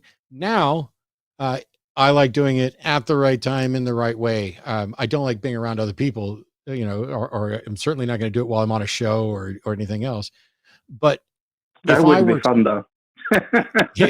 Well, you can tune into one of my gaming streams and might catch me high. But it's one of those things that if your pursuit of that pleasurable thing begins to detract from other parts of your life, now what we're talking about is addictive behavior where there's a problem. And so I think it's entirely possible that people I would become, definitely, Anyway, I would definitely say that it gives me a high when I pray to Allah. I have absolutely no problem in saying that. Pray to yourself, a lot of Yngve. structure around it gives me something. Ooh, that's a good idea. I think you can pray to yourself. Just like without thinking you're praying to a god, you can still pray. Just pray to yourself. Like, I'm the only one who's listening. I'm the one who's thinking, but I'm going to do this anyway because it makes me feel good. There's nothing wrong with that. But I think what would be really good is if you maybe go and try a few of these things, maybe like 2 or 3 of them, maybe for a month, see how they affect you, see if they make you feel good, or if they're like, that one's not really hitting it for you, but maybe this one is, and call back and it convey that experience. I think that kind of thing would be really helpful. Really? Yeah. I think that's a potentially good idea if you're open to the experiment. Spend 1 week of the next month praying to yourself. Spend 1 week of that month praying to me. Spend 1 week of that month praying to a clock on the wall, and take notes about and try and do it. Yeah.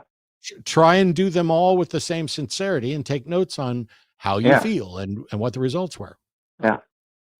Anyway, Ingvo, we do have to move on, but I appreciated this call, and I hopefully there was something helpful in there. I know it's kind of difficult when we're talking about more emotional appeals. So, yeah. Thanks so much. Thank you so much, both. Oh my God. Oh, that's all right. I thought there was the thank you so much, and then there was a little extra, but also I want to call out. Ma'am. Oh, I see everyone in the chat's like, oh, meditation doesn't work for me. Meditation doesn't work for me. And I know Matt feels similar. It's okay if meditation doesn't work for you. However, it drives me crazy when people say meditation doesn't work for me because I can't clear my mind. I can't just sit and tolerate the silence. The notion of the clear, empty mind and silence is really a misconception of what meditation is. That is like the idealized, like you could get there eventually. But really, it is tolerating just existing, just sitting there with whatever sounds are going on, whatever thoughts are going on in your mind, to not try to control them or direct them, to just exist and sit there and tolerate just existing with nothing on top of it. It doesn't have to be this, let me empty my mind and become, whatever. Don't do that. That's not the evidence-based part. The evidence-based part is just tolerating mindfulness. Anyway. I will say that, we've got a bunch more callers here, and Paul, I'm coming to you next, just because you've been on hold forever and a day. And while theist callers always have priority, we put several theist callers ahead of you. I like getting calls from people who are honestly trying to explore what they're trying to do, rather than with the cocksurety that they're right and no way to actually demonstrate it. It's as frustrated as some of the callers have to be, with being incredibly confident that they are both right and reasonable, only to fail at every opportunity to demonstrate either of them when asked very, very, very basic questions of how do you know this? How do you demonstrate this? What's the methodology for this?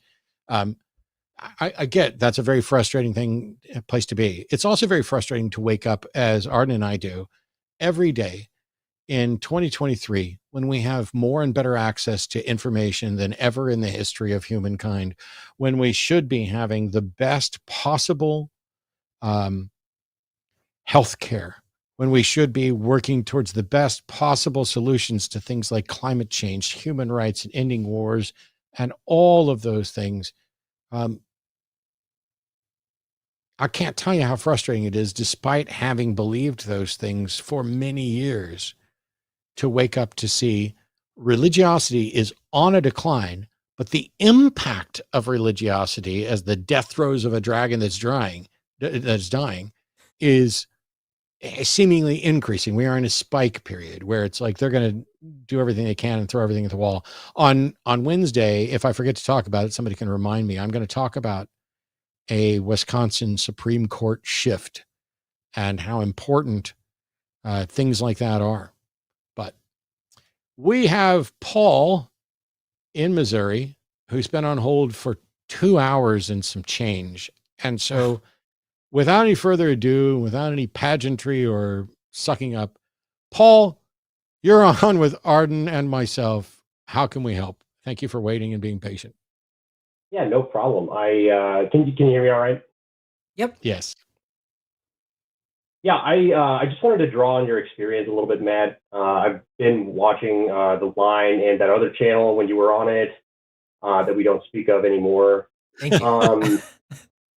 And I've seen, I would say most of your calls, except, all of the ones on The Line, but not all the ones on the other channel. But I had never. You can say atheist so experience. I did it for nearly 20 years. It's not. I'm not embarrassed of the work I did on the show. Just fuck the people in charge. Oh, sure. I just thought we were. I thought that was kind of the inside joke. I've heard you say that other channel a few times, but Yeah, no, it's cool. That's I yeah, that's just appreciate me it. having fun. Let's get to the real stuff. We don't need to get into the Sure. bullshit. So I'm curious, given all your debates and your experience, what's the most compelling argument for Christianity that you've heard that maybe made you turn your head and have to rethink something, I appreciate the question, but I also hate it because I've been asked it about a million times, and the answer is pretty much the same. There aren't any, and asking me for the most compelling is like asking who's the smartest village idiot that you've ever come across, because Sure. it in a sense it doesn't matter. Like, for example, I'm not aware of a particularly compelling argument for Christianity. I would say that there are better and worse arguments for the existence of some sort of God. Um, why is there something rather than nothing? Sort of cosmological first cause arguments about it would. I understand why people think that an incredibly powerful being could have accomplished the creation of a universe. I'm not going to go through all the problems with those arguments. I understand why that's appealing to people. When you take that, even if I were to concede that it is possible, which I can't concede that because I don't know how to determine it's possible, but if I were to concede that it's possible that there is some God or some being at the foundation of this, I don't know how you draw a line to Christianity or to Islam, because if the God of Christianity exists, the argument against its existence from divine hiddenness, the argument from inconsistent revelation, the world does not appear at all the way we would expect were Christianity to be true. I'm not just a disbeliever of Christianity. I believe that Christianity is false, even if there is ultimately something behind it that might be true. The doctrines of Christianity don't mesh with reality. And so I'm not trying to dodge. I can point to plenty of arguments that I understand why they're appealing. And I would say that if it turned out there were good evidence for the gospel accounts, that would be good evidence for the foundation of Christianity with regard to Jesus's purported resurrection. But considering what we have with the gospels are anonymous records that may or may not be second or third hand accounts from different people that we cannot explore and investigate. And if there's a God at the foundation of Christianity and it expects people to be rational about the way the world works, no rational being could expect someone to read the Gospels and say, I'm so convinced that this story is true that absent actual evidence, absent any ability to investigate it, I'm going to go ahead and believe it. Yeah, I mean, I see the appeal. I don't see the rational argument. I don't see anything that, and I'm not just saying I don't see anything that breaks over the 51%. I don't see anything that even breaks over the 2% type of barrier. Like if I were a prosecutor and somebody accused God of existing and accused the Christian God of existing, I would not have enough evidence to even bring it before a grand jury to get a subpoena. Yeah, sure. So I don't have any other questions. I'm sorry that I did hear you guys before the show. I know you hate this question, but I didn't. I've never heard anyone say that question to you, so I was just curious. What you. It comes up from time to time, but I don't expect done. you to have listened to everything I've ever said.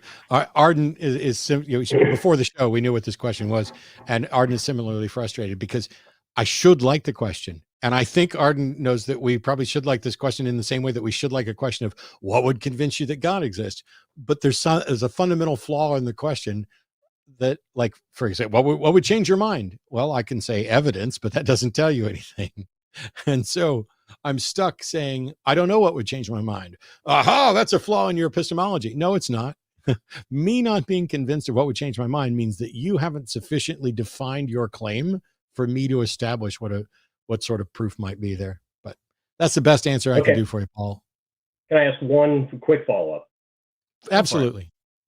So of your debates, do you have a preferred interlocutor? Is there someone you would debate again, or is there a debate you would recommend that people watch that you like the most?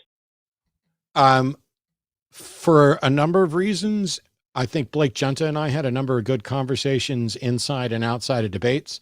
Unfortunately, Blake's views on LGBT issues are going to make it so that I have no reason to engage with him again, other than to debate one of those issues and demolish his absolute garbage position on those. But Blake's a nice guy who I genuinely like. I think I had some good discussions with John Ferrer. I would not recommend, well, I hate to say this because I do a lot of them there.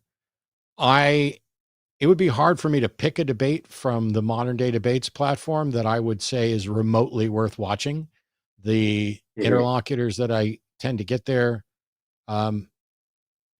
just not up to snuff. So I would say watch something that I did with Blake or with John Ferrer. There's a couple others where I think there were good conversations, but ultimately it's not up to me. It's up to everybody else to figure out what they like and what resonates with them. Cool. Well, then I will let you go. All right. Thanks so much for waiting, Paul. Sure. Thanks.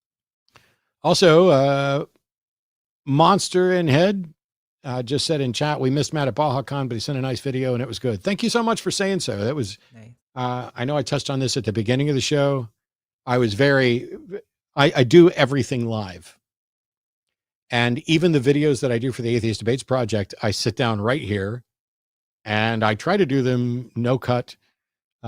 Here's my thing. And so I did that video in that same style because it puts me in the position of feeling like I'm actually engaging with the audience. And I do enough live stuff here that I knew I could do it, but I was really, really worried that how do you tell if a joke lands? How do you know how long to pause? You were way too in your head about it. You were wanting to do all these graphs and stuff too, and I was like, that's not what people like you for. You just got to go back to the basics and just talk. And Daniel Essex amazing. Daniel Essex just said in chat, Matt talked to Peterson when? Well, if you Google Matt Dillahunty, Jordan Peterson, you'll find a video with millions of views where I exposed his flawed thinking. I dare say that while I'm not normally one to pat myself on the back, that did not go well for him. All right. I want to take this one because I'm interested in seeing if there's a way to find some sort of understanding here. Shafiq in Cape Town, Africa, welcome and thank you for calling in from halfway or part of the way around the world. Shafiq's a theist who says Allah, the creator of life, gave life to the fetus a few weeks into pregnancy. So welcome to the show. All right. How do you know? Yes. How do you know that Allah gave life to a fetus and when Allah gives life to a fetus? Yes. Salaam alaikum. Salaam alaikum, Matt. This is Shafiq speaking. How are you? I'm fine. Yes. Okay, Matt. Okay, so your question is, how do I know that Allah gave life to the fetus and a few weeks after conception that he gave life to the fetus? Okay, so yes. I can't just give you an answer in one sentence. I'll have to give you an explanation. So are you open to an explanation? I'm open to an explanation, but I'm trying to figure out. Let me ask a couple questions first. When you say Allah gives, just to be clear, I'm a Muslim. Yeah. What, sorry? No, I'm just saying I'm a Muslim. I'm aware. Okay. So when you say that Allah gave life to the fetus a few weeks into pregnancy, yes. Could Allah give life? I don't know what it means to give life to the fetus, but could Allah give life to the fetus like 5 months into the pregnancy, 6 months into the pregnancy, 1 minute into the pregnancy? Could Allah do that? Yes. Okay, the answer to that question is that Allah can do whatever he wants. So if he wants to, he can do it. If he wants to, he can do it. Yes. So I hope we get back to what it means to give life to the fetus. But okay, so if Allah hang on. Okay. If Allah could give life to the fetus instantly, or a few weeks into conception, or a few months into conception, or at birth, why would Allah pick a few weeks into conception knowing that we could potentially abort fetuses that he's given life to, why not wait and give them life after it's no longer possible to abort? Okay, so can I answer the question? That's why I asked it. Okay, sure. Okay, so there's two questions here. The one is at what stage and why he gives it at that stage, and the other question is why doesn't he postpone it until after abortion? Is that correct? So the first answer to the first question is as to why a few weeks into life is because he does what he wants. So in terms of his reasoning, he hasn't revealed that. What he has revealed is when, but as to why, that's his choice. So as of me, I don't know the answer to that question because that is his will. And if he has not explained his will to us, then I'm in no position to give an answer to that question. So, but so you are saying, so you're saying that he hasn't revealed why he doesn't do it another time, but he has revealed, hang on, but he has revealed exactly, oh my God, can I finish the sentence? Yeah, I think it's a bit of a time, I know, just hold on until you hear something that sounds like a question. You're saying that he hasn't revealed why he doesn't give life at another time, but he has revealed when he gives life. How did God reveal that? And how can we confirm that it's a revelation from God? Okay. So this is my explanation. So God, Allah, when he speaks to, or when he communicates with us as human beings, okay? As far as I'm concerned, he doesn't speak directly to me, okay? So God, or Allah, when he speaks via prophets.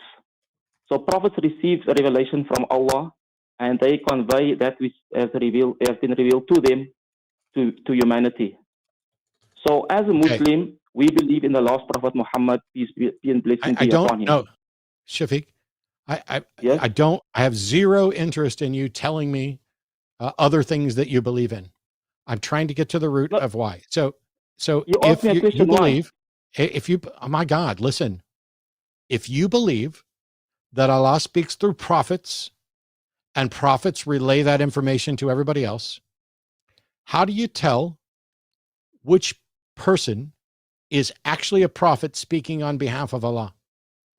Okay, good question. Very good question. Excellent question. I know. I'll answer you the question now. Let me answer it. I've been waiting for you to answer it instead of sucking up to me about how good of a question it is. Right. Let me just answer the first question that you just interrupted me in before I answer the second question. No, so answer the question I asked you. Okay, so you want me to answer the second question now? As to how I know that the prophet is the one that is receiving. Shafiq, have you ever actually had a conversation with someone where they're asking questions and you're supposed to answer those questions? Because that's what's happening now. And the question I asked is, you believe that God, Allah, speaks through prophets who reveal the information to the rest of us.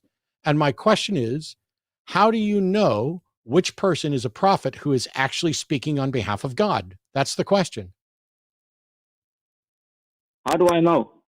So I'm going to answer the question now to you, but I can't answer it in one sentence. I need to explain myself. You know what? You need to give me I'm really, I kid you not. Stop saying you're going to answer the question, but you can't do it in one sentence. I asked the question. Answer that question.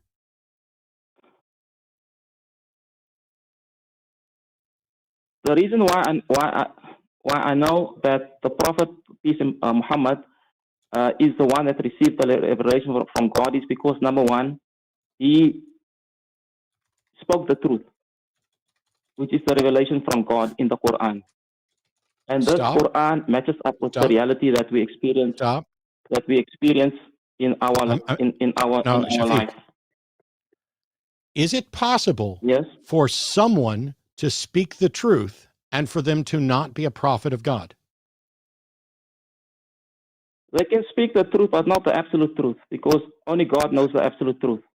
So you cannot speak the truth. This is the biggest nonsense. No, stop talking again. This is the biggest nonsense. You said that you know that the Prophet Muhammad is from God because he spoke the truth. My question was, is it possible for someone to speak the truth and not be a prophet of God?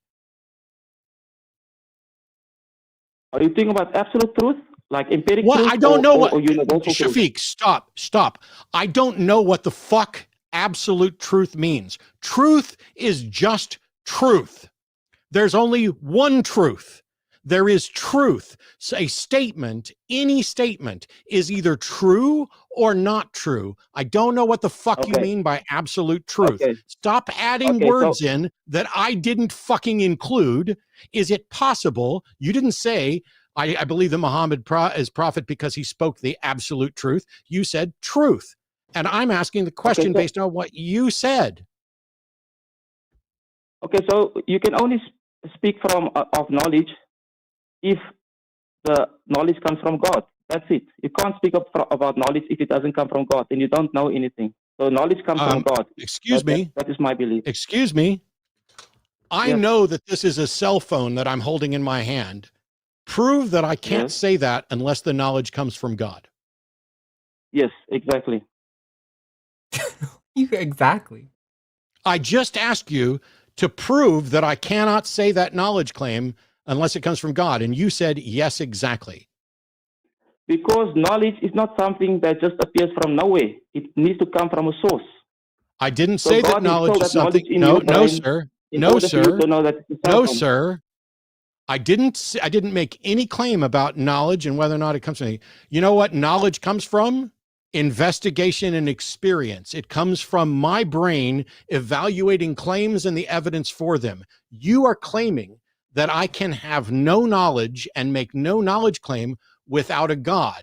And I'm asking you to justify that claim. How can you make the claim that all knowledge must come from God? Don't just assert it. Demonstrate that it's true. The demonstration is logic. Nothing can. No, sir. Something can't come from nothing. No, sir. So knowledge can't No, come from no sir. knowledge. No, sir. You need to get it No, from the source. sir. No, sir. No, sir. You can't say the demonstration is logic. Logic has nothing to say about any subject. It is subject agnostic. You need to make a logical argument that shows knowledge must come from God. You don't get just to say it's logical. Are you able to make an argument supported by evidence that knowledge must come from God? It is the same with rain. You know, rain just don't come from nowhere. It comes from the sky and it falls on the Did ground. you just say? Did you just say it's? Did you just say it's the same as rain because rain doesn't come from nowhere? Yes. Okay, this is. I apologize, Shafiq. You are not equipped for this conversation. Rain comes from clouds. Rain comes from clouds. Rain. Shut up. Rain comes from clouds. Clouds are just water vapor in the atmosphere. It has evaporated and then it condenses and falls. Rain is a description of water after it's evaporated that condenses and falls to the ground. We understand the rain cycle. There's nothing magical about it. There's nothing about it that requires a god or anything else. No one is asserting that rain doesn't come from anywhere. We know where it comes from. It comes from the ground. Similarly, knowledge comes from the ground level as well, because human beings and other things with brains investigate and explore the world, and using the most reliable methods, including logical reasoning, scientific exploration, this is how we gain knowledge. You are asserting that we can't have knowledge without a God, and I would like for you to make the argument that shows that you are correct, that we cannot have knowledge without God. You don't get to say, oh, it's logic. You have to make the argument, not assert it. So how can you show that I can have no knowledge without God? I think you are phrasing the question in such a way that you make it impossible for me to answer it the way you want me to answer the question. Okay, then call back when you figure it out. Yeah, that's not a problem with the question, buddy. Yeah, I'm sorry that I'm not phrasing the question in the sort of way that lets you dodge logical reasoning. Yeah. You're not phrasing in the question that tees up the answer that I was taught to give to this kind of question.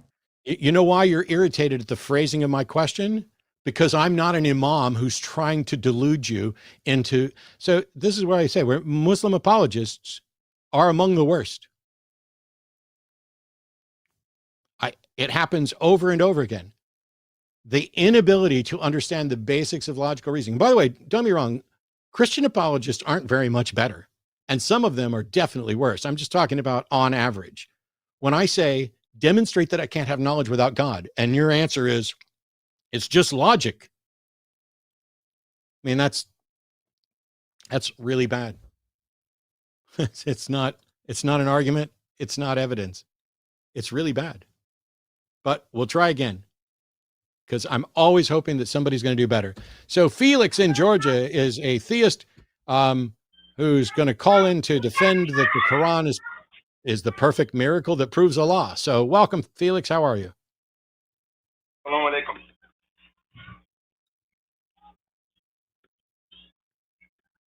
Hello. Go on. Yep. Hello. Hello. Yes, we're welcome to the show, Felix. We're waiting for someone to demonstrate that the Quran is a perfect miracle that proves Allah has given revelation to the Prophet Muhammad. How do you demonstrate that? Okay, there's two approaches that get most people. I'm gonna try one and then the other. Okay, start with one, and we'll see how that goes. Okay, the first one is the Prophet Muhammad. The Quran itself came as a miracle, and the proof was that the Prophet Muhammad was illiterate, and so because he was illiterate, he couldn't write. He couldn't write. Okay. So how was he able to write the Quran if he was illiterate? So it came So from divine Felix, revelation. yeah, Felix, did Muhammad write it down, or did Muhammad dictate it to somebody else to write down? He wrote it down. You're saying Muhammad wrote it down. He did not dictate it to somebody else to write down. Oh no, it was dictated to Muhammad from an angel, and then others wrote it down. Yes. Okay, But so he let's repeated it over and over. let's listen. Let's listen more carefully to what my question is. My question was, did Muhammad write it down himself, or did Muhammad dictate it to someone else to write down? Dictate to someone. Cool. So if he dictated it, is it possible to move away from the children?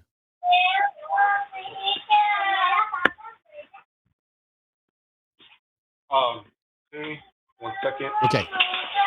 Yeah. Okay. Now.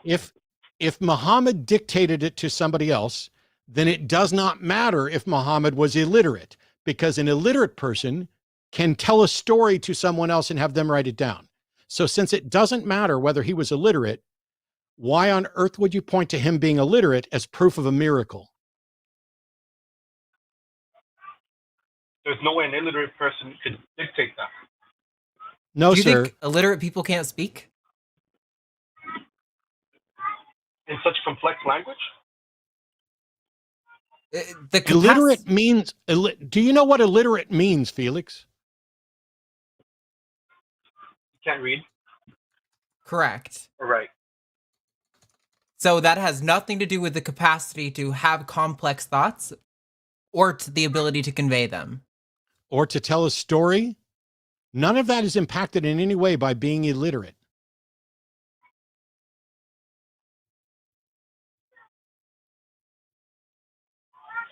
Okay. Illiterate people, complex thought. You're saying they can still have complex thought and just not Yes, be able to write it down?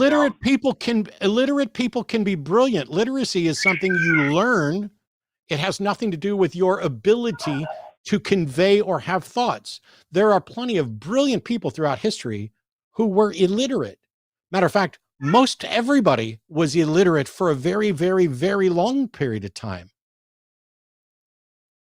So there is no miracle in someone who is illiterate telling a story to somebody else to write down. What's your second approach? The Quran itself gives a challenge, saying, "I dare anyone to produce anything like this," and nobody has produced anything even close to it. Bullshit. The Quran is a vile book, and Muhammad was a pedophile rapist who encouraged other people to do the same thing. It is trivially easy to write a book that's better than the Quran. You're coming off very Islamophobic. I'm coming off very Islamophobic. Condemning pedophilia is Islamophobic now. That's okay. Yeah. If I condemn having sex with a 9-year-old, all of a sudden I'm Islamophobic. That's bullshit. Happy to I wear mean, that label if that's what it means. Yeah. Like you're calling. Come at me, bro. Peace be upon. I don't care if Calling the peace is prophet fucking peace be upon upon him or not. I do not give a fuck about an absolutely vile, monstrous pederast and the people who are defending that view. But to suggest that because even if nobody could produce a book that is exactly like the Quran, which is always going to be true, because if it's exactly like the Quran, it's the Quran, that doesn't in any way tell you whether or not it's true. See, the uniqueness of something doesn't mean that it's true. The difficulty of producing something doesn't mean that it's true. What shows that something is true is evidence that it is in fact correct in its assessments about reality. That's what truth is. And that's all over the Quran. No. Assessment What about is reality. true? What is true in the Quran that could only come from a God's mind? And we are all evil. We are all fallen creatures. We are evil. That's, first of all, that's not true, nor is that something that necessarily could come from only a God's mind. Uh-oh. We just lost call in studio, so we'll try and restore that. 1 second. While that's happening, let me go ahead and take this opportunity to do the announcements. My apologies that here we are nearing the end of the show and we lost this. Sometimes tech stuff happens, but I have announcements. And that is, you're watching the Sunday Show on the line, and you're watching me expose the really, really bad Muslim apologetics, which I'm going to be doing over the next couple of weeks as well. But if debating and discussing religion or watching debates and discussions about religion isn't really your bag, there are a number of other shows that air on this network on a regular basis that you should tune into and find out more about. Ooh. First of all, on Monday nights at 6 p.m., we have Skeptalk, which is this week is going to be Aron and Ra. So you get a couple today and a couple tomorrow. That's nice. On Tuesday, Dave Warnock is going to have Daryl Ray from the recoveringfromreligion.org on his show Dying Out Loud. That's at 6 p.m. Central. For those who aren't aware, Dave is basically dying of ALS and living his life out loud and doing it from a secular perspective that I find both heartbreaking and inspiring in similar doses. And it's a good opportunity to have conversations about death with dignity, death and dying, all sorts of things, to be able to talk to someone who is dealing with incredible difficulties at the moment. On Wednesday night, I'll have Dan Ellis on the Hang Up with me. You'll find out more about him on Wednesday. That's at 6 p.m. Central. It's going to be a little bit about Skeptalk. A little bit more about politics. And Thursday is the Transatlantic Call-In Show, where you can call in to engage with trans folks about trans issues. Are you confused? Have you been called a transphobe and you want to defend yourself against the charge or find out why somebody might be saying that? Is there a difference between you being a transphobe and you saying and doing things that are transphobic? For example, Arden and I have done a couple shows about the very problematic nature of people like Richard Dawkins, who have repeatedly in recent years said incredibly transphobic things and supported transphobic ideas instead of, platforming scientists and talking about climate change and helping to educate us all about real problems. He seems to be obsessed with LGBTQ issues and making the world more difficult for the most marginalized amongst us. So that's some of the shows coming up. How are we on the calls? So we have a pretty significant problem that I don't think we can deal with on the show. Oh, no. Our call-in studio ran out of funds. All right. So here's a really good opportunity. In that case, we are going to wrap the show up here. Yep. What happens is we use a service that a number of other shows do as well. And I'm sure that it's just an oversight because we're not broke, although you should donate and give us more money. Basically, you pay ahead of time for the hours of calls. And we have 6 lines open, and everybody who sits there on hold for that hour, 2 hours, 30 minutes, whatever it is, all of that gets charged directly to the account. And unfortunately, right in the middle of that call, we hit our limit. And if Jimmy was here, I'm sure he'd just, throw $1 billion at them and we'd be good to go. But it's good to remind the audience that Jimmy is very much not well this week, and we've all been not well. So there have been a few things that have slipped through the cracks, and this is one of them. It's unfortunate. We were kind of hoping to maybe do an extra long show today, just for fun. No particular reason other than that. And I was kind of interested in seeing where the rest of that call with Felix was going to go. I mean, it was getting pretty circular, but that's such the case. I had questions I wanted to hop in on because I don't get to talk to Muslims too often, but I was also looking forward being to that accused too. of being Islamophobic was just really funny, and I really wanted to dig into that a little bit more. But yeah, I mean, I pointed out other people. I have no problem with Muslims and their rights to hold their views. It's where those rights come in conflict with other people. And when you have individuals like Daniel Kikikachu, who's probably one of the most vile Muslim apologists on the planet, who I'll be engaging in a debate with in Houston on September 15th. So stay tuned for that.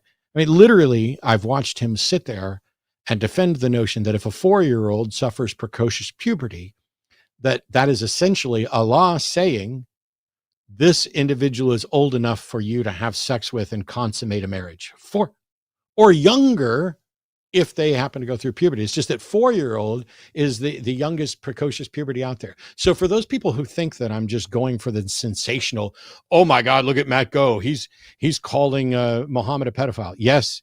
By the way, I've also corrected a bunch of people about pedophilia, the attraction itself being something that people should be able to seek help for.